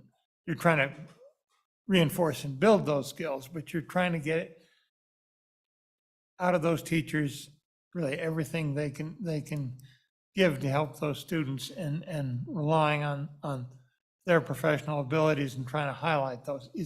Is that a true summary of what you're really up to? What am I missing? Senator Scott and committee members, I would say, yes, there's a lot of truth to what you just shared. And I'll just bury you with some data. One of the specific focuses that John Hattie is, who's a meta-analysis science researcher and looks at all kinds of studies. And he has what are called effect sizes. And anything that's effect size of 0.4 or greater is a strategy that truly has an impact on student learning. There is an impact of 1.57, almost 4 times what the basic impact strategy would be, and that is called teacher collective efficacy. And in simple terms, it means teachers that believe that together they can make a difference. So when you train your teachers well, and they're working in tandem, just as you said, Senator Scott, working together collaboratively to meet the needs of all kids, that is powerful. As you said, we do work with every individual kid, but we also know that you only have so many hours in the day. So how do you meet every kid's needs? I mean, we don't have an individual learning plan for every student. Please understand that. It has to be realistic within the classroom. Yet, I would say that if we have a group of 3 or 4 readers that are reading at level L, and we have 3 or 4 readers that are reading at level K, those kids are working with a teacher individually in a small group, while the other kids are working on purposeful reading strategies. And Christy can speak better to this than myself. But that focus then is on what that small group of kids need, because they have similar learning needs. And as a result, we focus on absolutely what needs to take place. Christy? Chairman, committee members, I just wanted to add to your first point. We don't compare students to each other, but rather than the clarity of what proficiency or success looks like at that grade level. If we're comparing students to each other, we're creating a bell curve, right? But instead we're setting a standard clearly. What is it that these students need to know and be able to do to be successful? And that's what we're looking at for each of our students to achieve. And to add to your second point, John Hattie also stated that variability, which when we look at success from classroom to classroom, variability from school to school in terms of student achievement is around 30%. But variability within a school from classroom to classroom is upwards of 60%. So simply learning from the collaborative expertise of the teachers within our building, because we all have strengths that we bring to the table. We all have areas of growth that we bring to the table. So our goal is to decrease that variability by allowing our teachers the opportunity to capitalize on not just their strengths, but the strengths of the teachers they work with. Analogy, what you're doing is trying to sabotage the bell curve, if you would, by taking the tail of the students that haven't yet learned and getting up to where they have learned, so that tail of the bell curve disappears. Is that right? So if this is proficiency, that's where we want all kids. Yeah, right? okay. Okay. Sorry. Thank you, Mr. Chairman. A question about, as the WDE referenced the stakeholders group, are either of you a part of that stakeholders group? Yes. Okay. And on another note, do you have student teachers from UW in your district? We do, Chairman and Representative Newsom, we do. We actually have we're part of the partnership and have been for many, many years. And we've been very fortunate to receive student teachers from the University of Wyoming. And as a matter of, I couldn't give you the exact data, but the number of student teachers that we hire is pretty high compared to the number of teachers that come to us. We're pretty fortunate that way. And we get to see some great teachers and get to mentor some great young teachers. And as a result, then we see the benefit of that by hiring them as initial contract teachers. And are you part of the teaching apprenticeship program? Chairman, Representative Newsom, that was an application that we could apply for that pilot program, and they chose 3 school districts here, and 2 was not one that was chosen. Okay.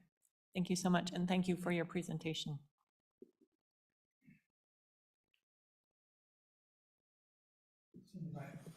Thank you, Mr. Chairman. I just wanted to commend both of you.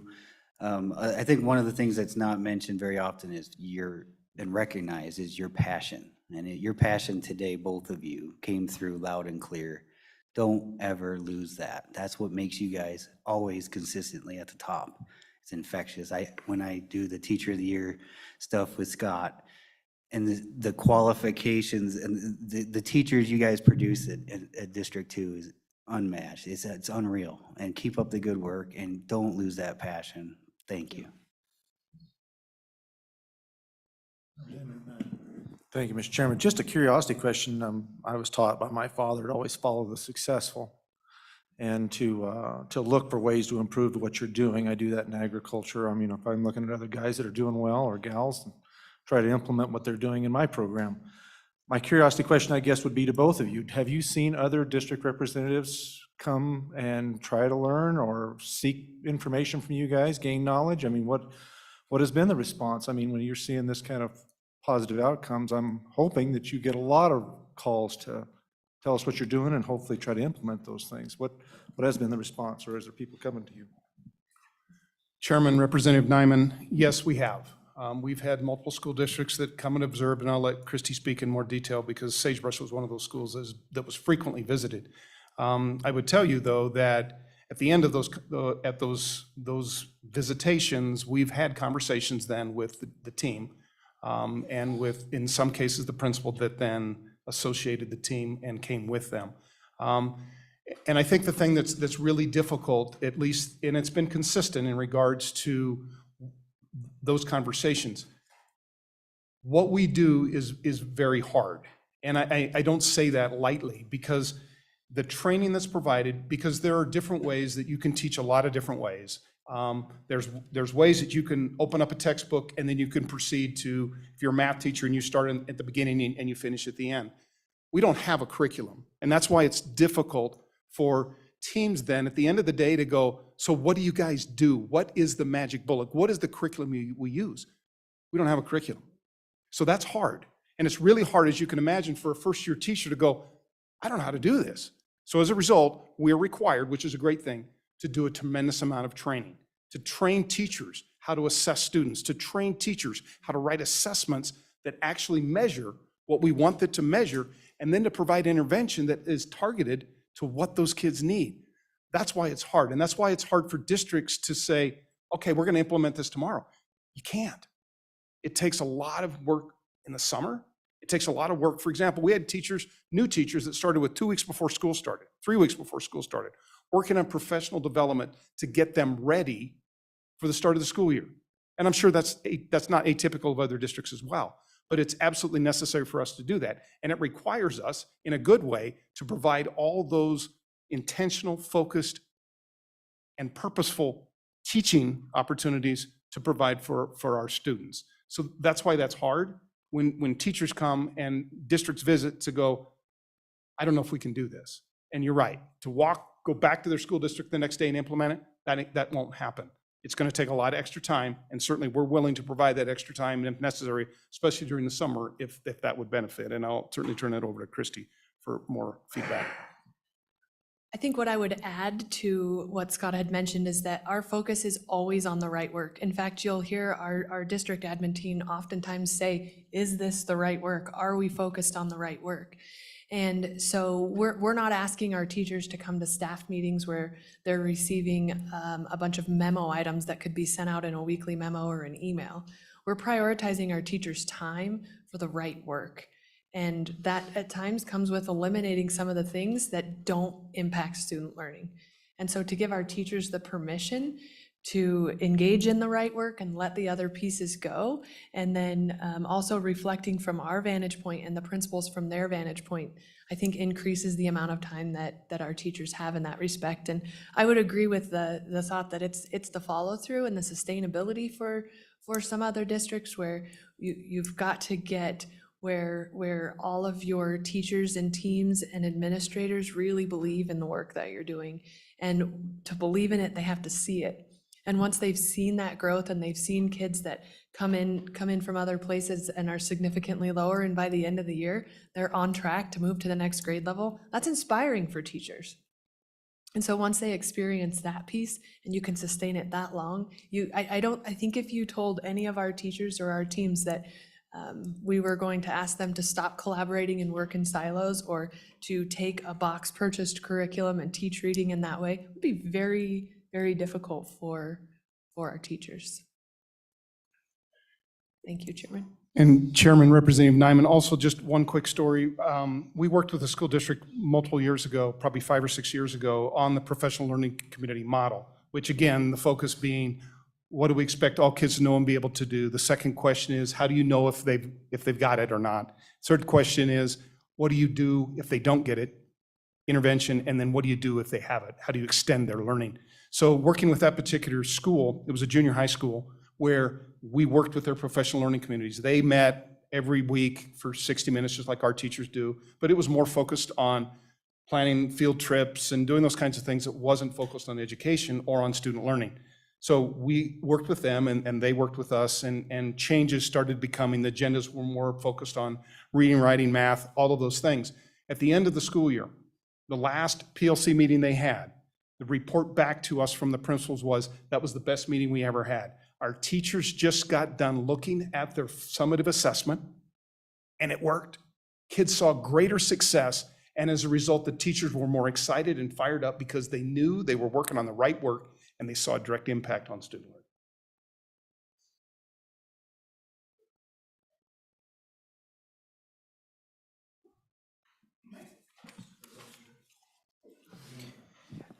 I thank you guys both very much. I feel like every time we've seen you, you've just received a new promotion, so congratulations. You can see why. Thank you. I am curious, you guys did a really good job explaining to us about reading in general, and I really appreciate the fact that you've got the literacy background. I'm really curious about your guys' screening process when we start talking about screeners and looking for this stuff, because it's my understanding you guys use Fonteness and Pinnell, is that correct? And I have really dived into this, dived. I need some help with that. Christy will help you with that. Let's go with John. But to me, from what I've seen, is the Fonteness and Pinnell doesn't seem to be classified in the regulatory world, I guess if you'll say that it's a qualified screener. And so I'm curious on how you guys utilize that and what that looks like for you guys, because I hear from other districts and other places across even my local school district, and even some of my constituents that I got involved with this, that, you know, F&P is not necessarily the best way to go, but how is it that it's working so well for you guys when it's not considered a true classical screener for dyslexia and other reading disabilities? Mr. Chairman, Representative Brown, I would say that no matter the screener, no matter the cost of the screener, the frequency of the screener, what the screener's screening for, simply administering a screener does nothing for student learning. What actually impacts student learning is what our teachers do with the data afterwards. So the success that we've seen is because we've allowed our teachers to learn and learn at very high levels how to dig into that data and how to carefully observe the child as they're being screened, and then ultimately how to act on that data and how to provide instruction at their cutting edge. So I would not say necessarily that the bang for your buck is in the screener, but rather in how we're responding to that screener. And in addition to that, while we would say that we screen with Fonteness and Pinnell, that is not our only instrument of screening. That's not our only tool to determine what our students need. Just like we've had conversations about how YTOP might not assess every aspect of reading. Our teachers have to be able to use other instruments as well, especially along the way. Same is true for screening. Our teachers are looking at phonemic awareness, which is arguably not assessed on Fountas and Pinnell's benchmark. Our teachers are screening for that and looking for it. We might not have paid $10 a student from an online platform to administer that screening, but our teachers are screening for that and looking for it. So in terms of shifts, we may need to look at some of those pieces moving forward. And like we've mentioned, we're always willing to look at how we can get better at getting better. But those are definitely things that we're looking at. We're looking at phonics, we're looking at phonemic awareness and vocabulary, along with fluency and comprehension, and not just with Fountas and Pinnell as the screener. Follow up, Mr. Chairman. So if I'm hearing you right, and I think I did, that it's not necessarily the screener, but it's really the PD that really gets you guys where you guys are sitting at. Is that what I'm understanding? That And the teacher's response, that would be our philosophy. Okay, thank you. Let me ask you one final question. You're one of our most successful districts. Is there anything we can do that will help you to sustain this success and take it to the next step? Chairman, Senator Scott, I guess specifically to the conversation we're having today, I mean, one of the concerns that we have, and we echoed this, we shared this concern a year ago, is that we know that based on this legislation that there is going to be shared with us 3 specific screeners and specific professional development that districts will or must subscribe to. The concern we would have is, what if? What if one of those 3 is not Fountas and Pinnell, for example, as a screener? And I know Christy testified earlier that the screener matters, but more importantly is how we use that data. But I would also say that if we were given and required to use one of the 3 that was not Fountas and Pinnell, that did not provide us the information that we needed to implement into the classroom, that would basically hamstring us immensely in regards to what we do. That is a concern, that if that is what the legislation looks like, that's going to definitely restrict the great things that our teachers do. And going along with that, of course, is the professional development that needs to be aligned to what we do as well. Let me then ask you if something we've done here, something in this legislation, something comes along that is going to disrupt what you're doing and interfere with it, give me a call personally, and we'll see what can be done legislatively, and I suspect there could be something done to put a stop to it. And to say, look, the kind of success we're getting, that's fine, you guys can proceed. Because I think the success speaks for itself. That's what we're interested in. We're interested in improving everybody else too, and we're groping for the instruments that we need to use to do that. But if in the process we screw you up, let me know. I appreciate that support. Mr. Chairman, just a comment. I mean, I would hope, though, that whatever instruments are ultimately selected, that districts make a good faith effort to make those work. Because the glass is half full. What if those instruments provide you with the information you need and you can make it work? And there we go. Like, we don't know that. So I just don't want to assume that we know what that looks like. I want good faith, Mr. Chairman. Chairman and Senator Ellis, your point is well taken, and please understand, and if we didn't articulate this, I will certainly reinforce it. We're all about getting better, and we know that there is not only one way to do something. Certainly what we do works, but we also know that, yes, we are open to feedback. We're open to how can we do it better, because the end result is we're going to help our kids be more successful, and we will always be open to that.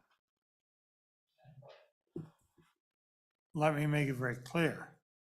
The reason I say come to me and let me know and we'll fix it is the proven success that we've got here.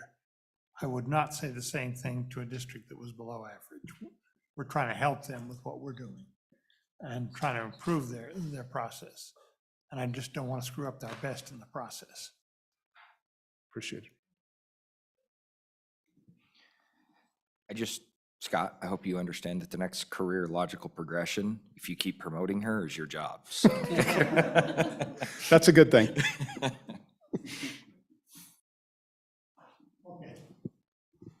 With that, committee, we're going to break for lunch finally. We are slightly behind. So back at, it's 12:18 now, back at 1:20. And at that point, we will take up the statewide assessment, content, performance standards, et cetera, as per the schedule. Shelley?